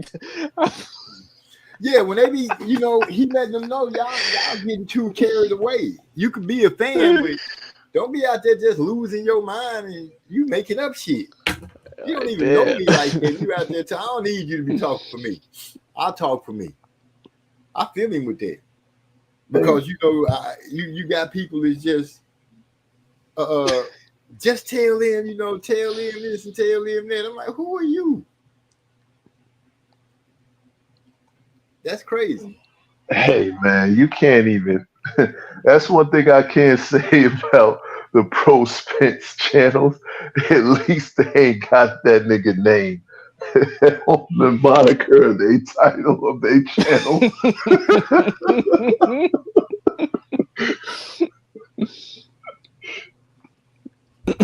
Y'all got me curious because I'm trying to think of who in the hell got a channel called something Bud. Oh man, Men's out here calling themselves General Big Fish, Bud Beats, Easy Ralph Spence, etc. Like, what the? Somebody calling themselves General Big Fish? That's crazy. Hey, that's what Joseph, you call fandom. Joseph, do we how about like the niggas with like Texas in their name? Is that close enough, or nah? Can we pass that through customs? This is General Big Fish coming to your eye. Bud Beats, Easy Ralph Spence. Oh man. What you say about Texas in the name? No, you can't put Texas because you got rappers that do Texas, and it's a lot of people that put Texas in there. They Texas proud. So you can't really kind of throw them under the Spence bus. Okay, so yeah, like I can't just pass through customs like Central Texas boxing or nothing like that. No, because this is Central Texas. That's a spot. You know what I'm saying? That's a spot. That's like if I'm remembering correctly, that's kind of like where the Permian Basin and all that stuff is. You know, they got their own thing over there. Hey, where the hell happened to Blu-ray? That nigga fell off the Hey, that nigga doing relationship content. That nigga trying to get in a whole different lane, bro. I'm telling you, man. Spence did that man all the way, put that man all the way in the corner, the timeout corner, told that nigga to sit all the way the fuck down. What did he do to mess up, I wonder? Yeah, this nigga started to feel himself like he's the main culprit for Spence's he thought he was the catalyst to the success. Oh yeah, he thought he was a major impact player, and Spence had to put that nigga on a serious timeout. Like, hold on, okay, so you think you the reason why I'm getting these knockouts? All right, okay, well, since you feel that way, go sit down over there. Man, pride can always mess up something. People have to know how to check themselves. Really, you have to be big enough and smart enough to know how to check yourself. Sometimes, it's best to keep your fucking mouth shut. Hey, what was that? What was that live hype the man did? Where that man was so hurt when Spence said, "I felt as strong and and this is the best. Yeah. This is the best that I felt, in a long time with my new strength and conditioning coach." Oh man, he forget the hard, didn't he? Started talking about how you want to be over there with the white man. I was like, wait a minute, are we resorting to that? He was hot, hotter than fish grease. Oh man, yo, hurt hot. Girlfriend, ex-girlfriend hurt hot. My brother, you the strength and conditioning coach, my brother. You not the star of the show. Stay in your lane. Man. All you had to do was just work the man out. You didn't have to step in front of no camera and say, "Hi, I'm such and so and so." You didn't have to do none of that. Make your paper, be a silent hero. Sometimes that's what the job calls for. See, you don't hear nobody else's strength and conditioning coaches jumping in front of no microphones talking like, "Yeah, I got him strong. He gonna do this. All that cause I've been teaching him and showing him." You don't see nobody else doing that. Was the guy sitting here saying it right now, letting it come out my mouth sounds like the dumbest stuff you can do. He was better off not coming to YouTube at all. Exactly. That part. Or if you're gonna come to YouTube, make your bones about, talking about some of your training regimen. Just make training regimen videos. You ain't gotta do live streams. You're gonna do live streams. Don't talk about, what you're doing as far as training Earl Spence. Yeah, none of that need to be said. None of that. But you gotta let everybody know. Yeah, I'm training Earl Spence. You see how? Yeah, you gotta do that. Yeah, just going on Fred's show. Letting them big waterhead, goofy ass niggas pump your head up. The next thing you know, you done talked yourself out of a job.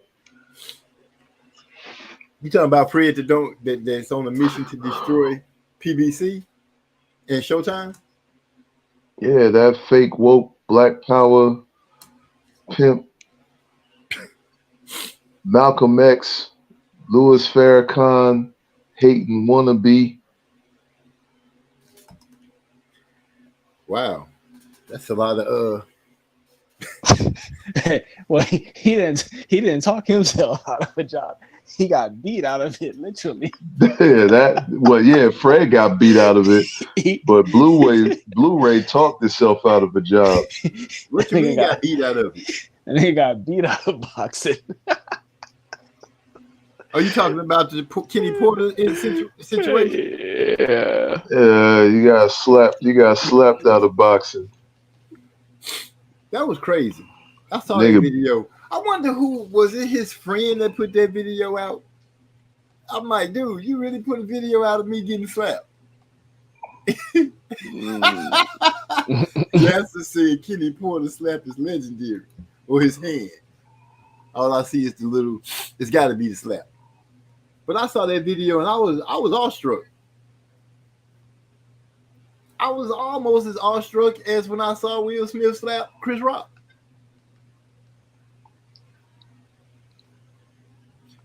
So, Fred, because I was just waiting for any day for Showtime to go out of business.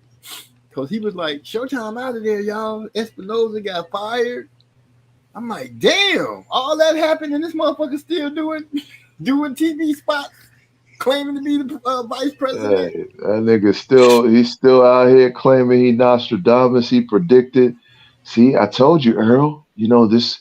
All you had to do was, I'm proud of you, brothers, for getting what you worth, and and at the same time, he bigging himself up for shit happening in which he played no role in. He's still trying to beg for some type of position at the end of it. But I thought he said that Earl was being slaved. Videos don't age well when you be saying stuff messed up. I mean, the man is just he's a perpetual liar. Perpetual liar, man. Niggas like attention more than Instagram females on the gram and shit. You know what I'm saying? They like attention more than OnlyFans. Wow, and they like a lot of attention. That's them type of niggas, man. But Yes, to say Fred tried saying Bellator is not getting any dates this year. If anything, they got more dates this year. Fred full of. Yeah, hey, I didn't know Fred had so many people against him. The man's just lies. His lies are so blatant, and so you could literally pick it out. It's almost a daily occurrence where you could pick out the man's lies, man. That's not good. Hey, see, that's another thing too. It's like people that are like, would just say like pro PBC. It's like they got a gripe against Bellator because it's like Bellator is a competitor, basically. That's MMA, right? Correct. Okay, I don't have no beef with them, Yeah, the stupid part is they on the same network, so you shouldn't really be having no issue with Bellator. Yeah, that's good for you, both of y'all. Yeah, it seems like Bellator is a company where it's very budget friendly and it's turning a profit for sure. So that's definitely a positive for Showtime, and they plan on keeping Bellator around. It's very cost efficient. Not to mention they giving you some good matchups on a consistent basis. Shit, like I said, I don't have no problem with the MMA people. I don't have no problem at all. As long as my boxing still get to be boxing.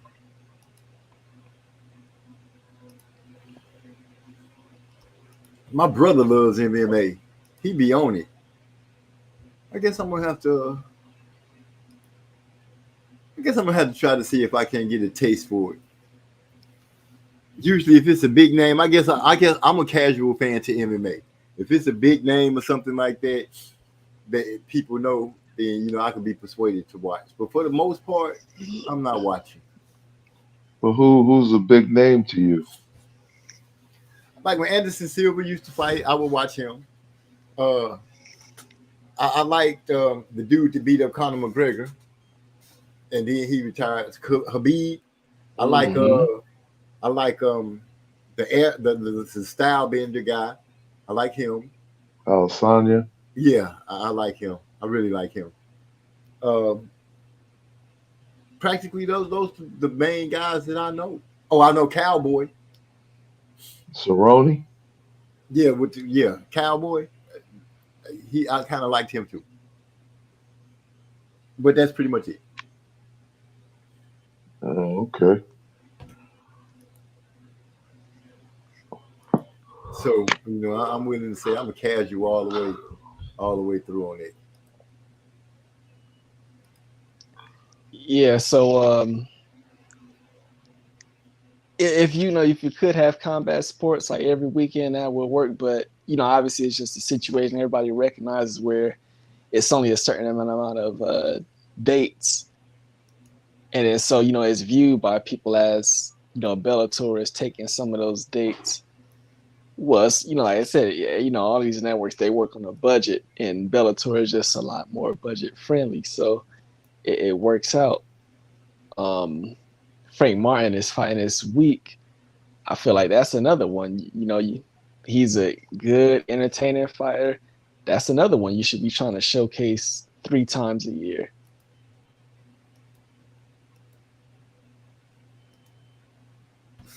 Yeah, I agree. Because Frank kind of got a little age on him, don't he? Like 28 or so. He's same age as Tank. Yeah, but Tank been having a buzz a little longer than Frank. Yeah, Frank started late. He started late. Yeah, so what the hell is going on with my? I can see. I can see you saying that you might want to try to get him a little more work, a little more regularly, to try to get him, try to get his learning curve, get him on that learning curve a little quicker. But he in good hands, I think. I think he in a good spot. He got the right trainer, I think.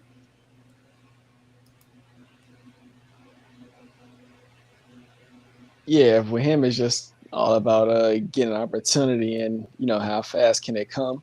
I would hate to see happen to him what happened to Rais Salim recently, where Rais was like so close right there, and then when he got there, he took one loss, and shit, me personally, I believe that's probably the last we've ever seen of Rais Salim, just based on politics. The boy Trey said Frank Martin better hope he gets the win this weekend. Yeah, and that's a good, like he was saying. I mean, the type of background the Armenian type guy has, it ain't no walk in the park.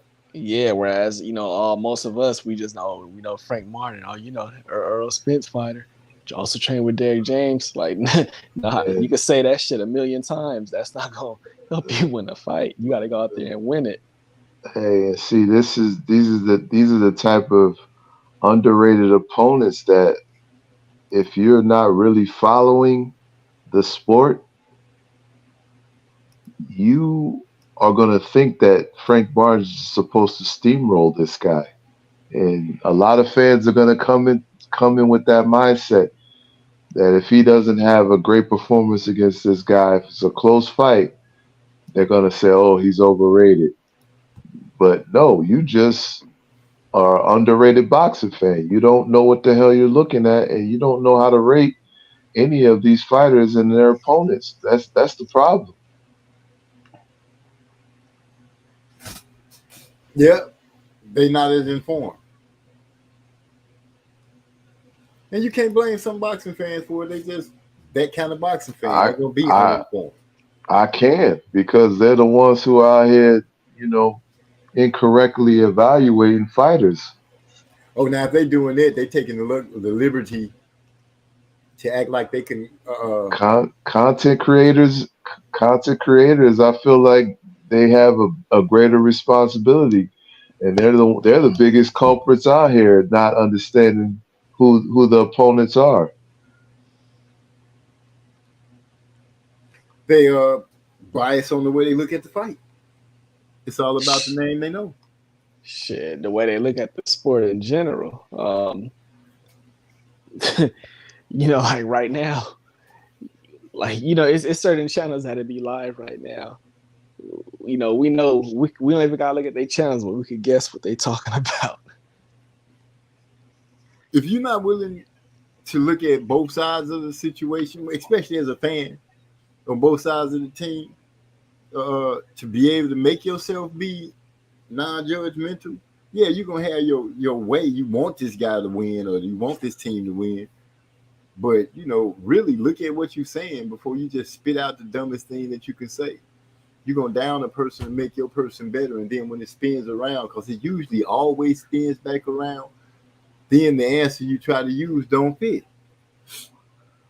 Here's the most irritating part to me, MZ, is when you have the fight, you have the boxers, right, who are out here, putting the work in. They're doing their job. They're doing what they're supposed to do. And you call yourself a fan of the sport. You call yourself a hardcore boxing fan, but yet you know nothing about the opponent. And you're sitting out here telling everybody, "Oh, this is a walk in the park. He's gonna go out here and he should knock this dude out. He should do this. He should do that." Well, how are you out here giving predictions on what a guy's supposed to do, and you don't even know who the hell his opponent is and what his opponent brings to the table? And then you're surprised when the opponent he's facing has a good performance against him, and you're not able to come up with a good explanation as to why.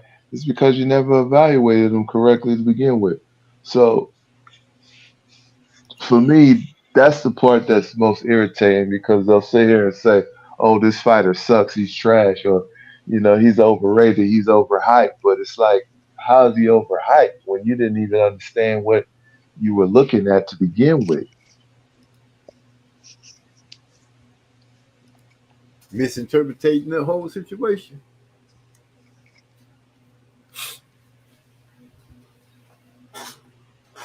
When they end up in the ring with somebody that's hard nosed with a deep amateur background, because they don't, like you said, content creators should know. Okay, we're not even asking. I guess you could say, Joseph. You're not even asking them to be able to say break down a whole bunch of fighters in a row, but at least I can say when it's the fight that that you spoke on, at least know about both combatants. Yeah, fight you're speaking on. Yeah, and the thing is, they're not even going to talk about this Frank Martin fight at all. Like, it's not getting no kind of recognition. Nobody's really talking about it. But I guarantee you, if he has a lackluster performance, that's when everybody be speaking on it like there was something they was anticipating on happen. That's the irritating part for me. It's like, nigga, you never had no expectations of any of what happened. You never even properly evaluated the fight, but then you want to come in and morning quarterback and speak on it, as if to say you knew or you had some insight, or you want to call this fighter trash. It's like, get out of here, man. Go somewhere else. Wow. And to elaborate on that, see, I don't think you could possibly break down or evaluate any fight if you don't know the styles of both of the fighters, because how can you really break that down if it's the unknown fighter that you know nothing about? Now, sure, like with a guy like Wilder, we know what he brings to the table. We know his mindset when he goes into a fight. So yeah, it's easy. Oh, Wilder gonna knock that boy out. But like, that's not a breakdown. It's like, can you go into some more details? Can you tell me, for example, every Wilder fight, he ain't just breeze through a guy and, pitch the perfect game against him. Can you tell me why the other guy, why he's going to have a little bit of success here and there, like before the knockout comes? Good point. I mean, and it's over this weekend. Perfect performance. I mean, not a perfect, but a great performance. But it's not like, once again, he didn't pitch a shutout. I would just say he didn't have just like a perfect fight. Nah, he you know, even he has some challenges. Yeah, this just in, straight off the presses. Earlier, I learned that Frank Martin only had around 30 amateur fights. Both fighters have fought on Tom Brown's cards, and that's the promoter of the event. Artem, I believe that's how you say his name, can win a decision. Only 30 amateur fights.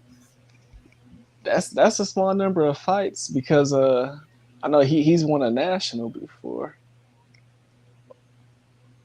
That's a very small number of fights. Yeah, That's not what we used to be looking on the pedigree scale. Nope. That's a way off the way. That's like what I started off in Champ Ross. That's 0.5 material. Now you have to look at things a whole different way, knowing that. Shoot.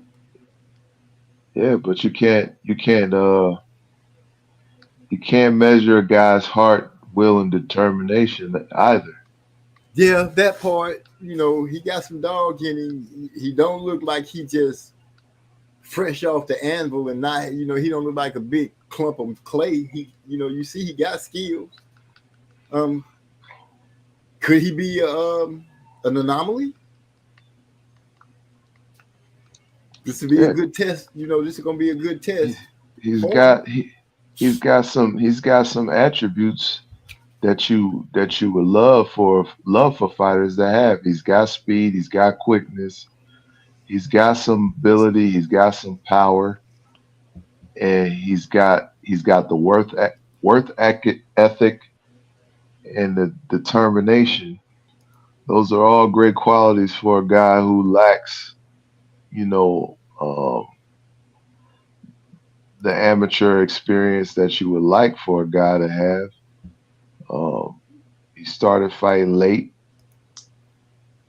and he's actually maxing out. You can look at him and say, okay, this guy is maxing out and getting the best out of what lack of time he's had in the sport compared to other guys. And I solely think a lot of that has to come to do with just his dedication to it. Like that dude, you could tell he worked extremely hard. That's one dude. Like if you somehow, some way beat Frank, it's not gonna be because you may have outworked him during week 3 or you got the training camp before him. Nah, right. That boy is dedicated. If you beat him, you're gonna have to literally beat him. Yeah, you might, you catch him with a lucky punch or be more skilled than him, but you're not gonna outbeat him because you came to the fight in better shape than him, or you was hungrier than him. He ain't going out like that. Here's some news. Jackson Martinez came in on short notice and was getting with Frank until he got tired. I rewatched the fight earlier. Martin was only up by 2 rounds going into the 9th round. Jackson Martinez. Yeah, I remember that fight. Yeah, he was late replacement. That's another thing that kind of throws a damper on some fights when you end up finding out, dude, you went through that with a late replacement. But you can look at it and say that dude, he got up for that fight. He really got up for that fight. Yeah, late replacements, they could go any way. For example, we just seen in one fight with Jared fighting Charles, and Charles showed Jared a little something. He was actually he didn't have a fight lined up, but he had just been training because he PBC fighter. You just got to stay ready because the date could come to you at any time. You got to be able to take it. So yeah, he was actually he was actually in shape, and ended up being a good fight. He was definitely able to present a lot of challenges to Jared. So that's one of them where late replacement worked out. Sometimes it don't go that way. Yeah, Martin, you can get blew out. Martin kind of impressed me a little bit. I said, okay, he went out there and He made a showing for himself. He didn't go out there and look like that Anthony Joshua character I saw. Well, Martin was hot until he lost to Ortiz. He was on a nice little run there. The problem with him is that he people forget he hurt Ortiz a couple times in that fight. It was looking like he might be able to win that fight. So, Martin has shown that he has the ability to be able to be on par with some of these top fighters. It's He just just got to put it together. he just got to put it together. He wasn't able to put it together against Ortiz when it mattered, but that fight was definitely in reach of him winning. So, If you had to say, would you say you look at it as a physical aspect, a mental aspect, training? What would you think could help him get that step in, get that other step that he needs? just keep on working. I mean, he's 36, 37 right now. Mm. So it ain't gonna get no better for him as far as his athleticism. So he's gonna have to pick his moments. As far as there were certain things that I wish he would have did in the beginning of the fight would have helped him if he wasn't fighting off the back foot. But that's predominantly how he likes to fight. Had he been stepping to Anderson from the jump, it might have been a different fight. Had he been stepping to him, trying to utilize his jab, standing his ground a little bit more, he might have been able to have more success early on, where he would have been even more dangerous. I could agree with that, because he did start putting in some good work. Like I said, he surprised me. I was like, okay, he came to fight a little bit.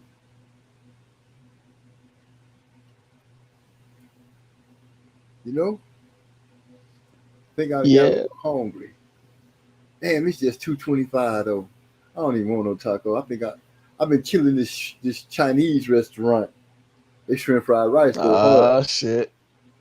What? You didn't got hooked, Well, I've been a Chinese. I like Asian food since I was a little kid, and shrimp fried rice and egg foo young is like two of my favorite dishes. Mm-hmm. Two of my favorite, and they got these slushies with the boba in it, but I don't like boba.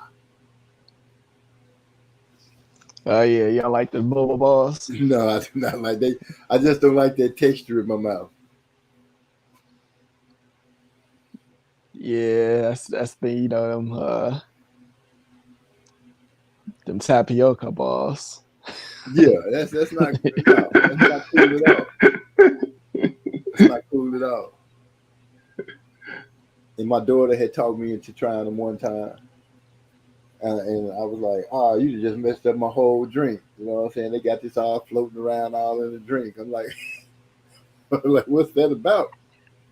Oh, Dad, it's good. It's good to you, maybe, but not to me. Maybe I got the wrong flavor or something, but they'll never get a chance to try to get me to test them again. Yeah, we it was like a thing that's kind of like a common routine, but it's like you kind of like get those balls, and like we would get them from spots in like downtown. So it was a thing that was like walking downtown, sipping your boba tea. And that stuff, it kind of sticks. So you would just like suck the boba through the straw and just, spit it in. Yeah. It would stick to something. That was that's y'all just run around hawking boba ball noodles on straight to the straw. You know what I'm saying? People just come up with ways to do some shit. So they just go around sucking through the straw and stick. Oh, man, that's crazy. He say, that bubble tea is nice. They got some some smoothies down there. So good. So good. But they kind of expensive. I'm gonna have to slow down a little bit. Passion Yeah, tapioca balls and the mango tea are fire. I'm not a tapioca fan. yeah, I learned how to make that stuff from scratch as well. It's not that challenging, but like you said, you don't want those balls in there. No, I just I like tea, but we gonna have to spice it, spruce it up with something else. Not those. Not those. No, not those. Not those. Hey, Bye bye. speaking of drinks, today was the 7-Eleven, so I believe everybody was like going out getting a free 7-Eleven. I know the world is on a sugar rush. Free 7-Eleven. Yeah, like Slurpees at 7-Eleven. Oh no. Things I stay away from: fountain drinks, and so I don't do the fountain drinks. When they make the slushy at the Chinese restaurant, they actually make it in front of you. They pull the blender down, they clean that whole out, make sure it's clean. Then you watch them put your ingredients in. Going to 7-Eleven, getting the slushy, you don't know if they cleaning the nozzles or none of that stuff. I don't fuck around with the fountain drinks. Man, that's just a whole bunch of flavored sugar. I can't tell you the last time I ever had a slushy. Shit. Now I know in San Antonio, when the Spurs play, whenever they win, the next day, Circle K's. Before I started working for them, you come in if the Spurs won, you come in and get free coffee. Yeah, I've definitely heard of stuff like that. I'm like, okay, the Spurs doing a little something. I stay right down the street. I used to stay right in the same neighborhood as where they play at. My mother-in-law still stay over there. Traffic be horrendous when they play. Oh yeah, I can only imagine. But I got to give it to who's ever over the events, because they come up with a perfect way. They cut certain streets off and make traffic only flow in one direction, and they funnel it all to the highway. Mm-hmm.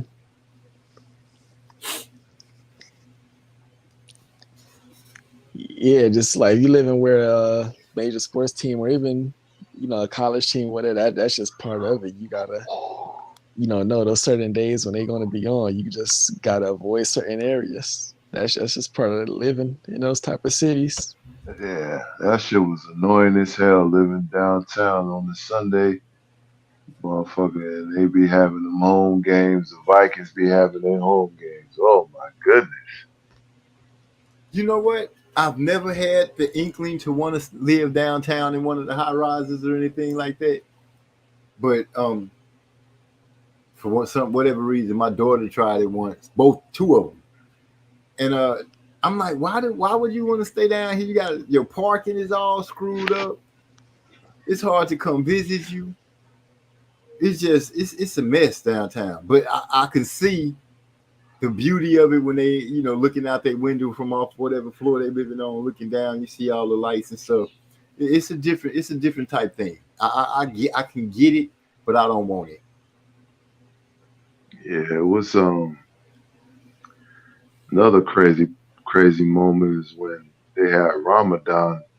So you had over 60,000 Somalians coming out of the Metrodome. That shit was bananas also. Man, when we I guess Houston's they sports complex is pretty segued off the way they got it set up. The football team not too far from the baseball team not too far from the basketball. All that stuff is real close in proximity to each other. Yeah, that's how they got it over here. Also, you got the Wolves, you got the Twins. The Wolves and the Twins is literally like right across the street from each other, and then you got the Vikings stadium it's all the way on the opposite end of downtown. Now San Antonio, which they really wanted a football team. We got some kind of football team, but they really wanted a pro team, and they built that damn Alamo Dome just for the NFL to say, "Oh, that's too small." Y'all had these people build a whole stadium, and then you tell them it's too small. So y'all didn't take y'all wasn't obliged enough to say, "Hey, this is the specs we need for the stadiums that we want for the NFL. Your stuff have to fit these specs." Y'all couldn't do that. Or maybe it was the fault of the people preparing the Aladome not asking the right questions. Yeah, it could have been that too. All I know is we got a big ass dome that they have to use. They have to come up with different reasons to use it. Canelo fought in there before. Yeah, well, I mean, whatever happened, it was some negligence on, somebody's end, like one way, because that's just like wasted, just space, just kind of just wasted. Wasted money. Yeah, money. Now you got to try to have, dumbass conventions, all that kind of stuff where, people was looking for, that would have been some jobs. That would have been some jobs that came to town. It's a lot that was supposed to come from that, and they screwed it up. They literally screwed it up, because I know a lot of people that work, they work when the Spurs have events. Whenever the is the AT&T Center still? Whenever they play in the Spurs, whenever something goes on in there, people get jobs. You know what I'm saying? People get to go to work, which is a good thing. So I could just imagine if San Antonio had a football team. Because these people love, that's one thing I can say about these San Antonians. They love sports. And if they had their own football team, you better believe they'd be all behind it. Cowboys who? That's how they'd be running around this whole problem. Because you can't tell them nothing about the Spurs. They losing their mind about this draft pick that they got. I believe you. It's another big, metro area. Die for a pro team. Hey, it's no problem is. It's no coincidence that draft pick went where he went. I mean, who else was going to be better suited to be able to bring this kid in and into a place where he's going to get the right team behind him and have a solid coach. You know what I'm saying? It only makes sense for him to come to San Antonio. Speaking of coaches, I am waiting. I'm gonna go on and say it. When the female, the assistant coach to Pop, right? She's really supposed to be taking over the reins to that team. It's already been out. It's been announced to the city that she's supposed to take over that team as the coach, and I am really looking forward to see what she brings to the table. Because she's been behind Pop for a minute. Adoka was too. Pop just don't want to give up that spot. And we've seen what Pop, you got to sit down, Pop. Hey, Bruce Bowen done went and got a coaching job. Adoka, shit. Truth be told, if them losing him, the Celtics, they ain't. I don't think they're gonna be right, because he had them boys playing team defense. Yeah, I thought that was dumb to not make sure that he stayed there. They was on the right path with him as their coach, man. Them boys listened. And they was playing selfless basketball. Sometimes the smartest people make the dumbest decisions. Some people can't see past their nose at the decisions they make. They just short-sighted. Well, he in Houston now, so we'll see what happened with the Rockets in a couple of seasons. He can only go from up, because they've been terrible. So There's only one way to go. He can't go no worse than what they've been. I feel you, man. He said, "Shit, they've been terrible." Yeah, I haven't really like kept up with the like NBA trades and stuff, but I mean, only thing I just heard about like Phoenix, they got Bradley Beal. I'm like, Phoenix is basically becoming like the new Brooklyn Nets. Like terrible moves. It's not gonna result in a championship victory. Bro, that's stupid, bro. Like you got three guys who could score the basketball. Who gonna like come on, bro? Like who gonna sacrifice and Who gonna every sacrifice and play defense and let the other yeah, two dudes score? Bill who gonna Bill doesn't play off the ball at all, so it's like he's no, definitely going to be neutralized. It bro, takes a special player. bro, you got three guys whose skill sets are all the same on the offensive side. And apparently their defensive skills are the same too, because you didn't speak on them, which means they're not playing any. Bro, not to mention they don't have no point guard. Who's gonna facilitate the offense? Like people just look at the players and be like, "Oh yeah, they're gonna win." No, you gotta have guys who gonna be willing to fit certain roles on the team. Yeah. But, that's another sport. Okay, we're pushing 240, gentlemen. I think it's about time that we shut it down. I can hear the drowsiness in Judge Brown's voice. Andy Cruz. It's coming. Yeah, you got a 10-rounder for debut 10-rounder. That's big. Coming out, your debut, and you coming into a 10-rounder, not a 4, not a 6, not an 8, but a straight up full fight with a 10-rounder. Hey, man's like Jared Anderson just starting to do 10-round fights. This man come out the gate, first fight. Straight out the gate. If he make a great showing, that people gonna have to talk about him. His light will be shining so bright, eyes automatically have to look at him.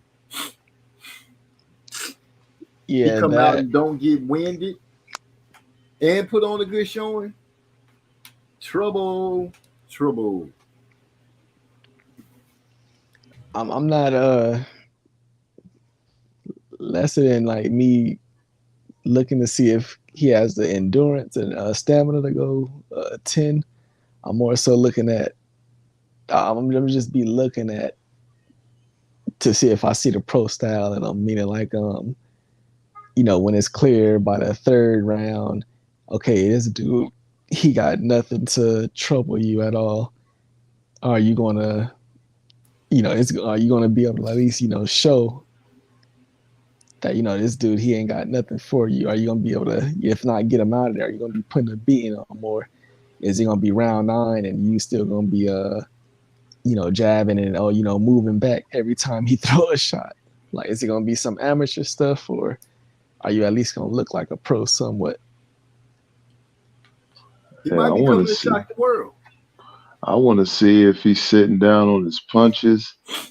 I want to see if he turning shots over. That's what I'm most interested in seeing from him.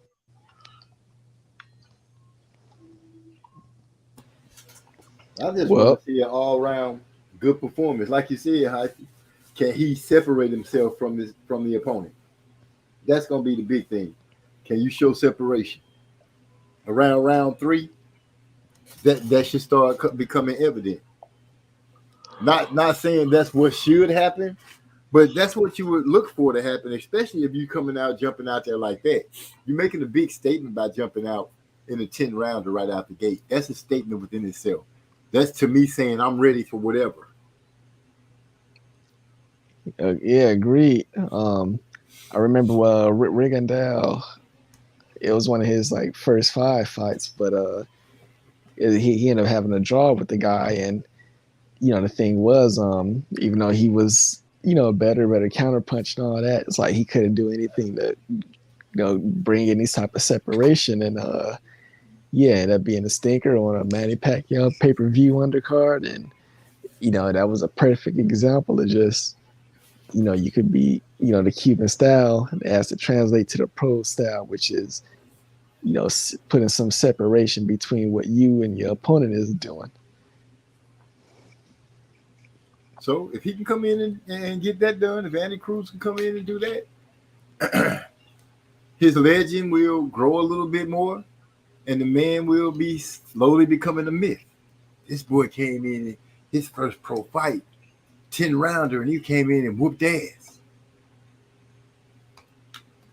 I believe that's what's going to be the narration. I'm just saying. But I'm going to go ahead and call it a night, my gentlemen. Yeah, hey, we gave y'all over 3 hours. No Crawford versus Spence talk. But we did speak on our boy Derrick James because he deserved to be spoke on. Hey, a day in which I don't have to talk about them two is a great day. I'll be honest. Well, I consider we had a pretty good one. I think we covered some good stuff. I got a chance to get off about Fleming and the 23-year-old Cedeno. That's it, Cedeno. I got so those are two of the fights that I enjoyed, and I appreciate the app y'all told me about. That fight was good. That fight was freaking excellent. But you want to close this out, my brother? Yeah, man, no doubt, man. Check out these fights this weekend. Make sure y'all who's going to be in Champ Ross, put y'all picks in, and continue to support boxing and the fights that we so-called want to see. Let's go out and watch and pay for these fights. Yeah, that part. And I finished in 14th place, top 15, baby. I'm out.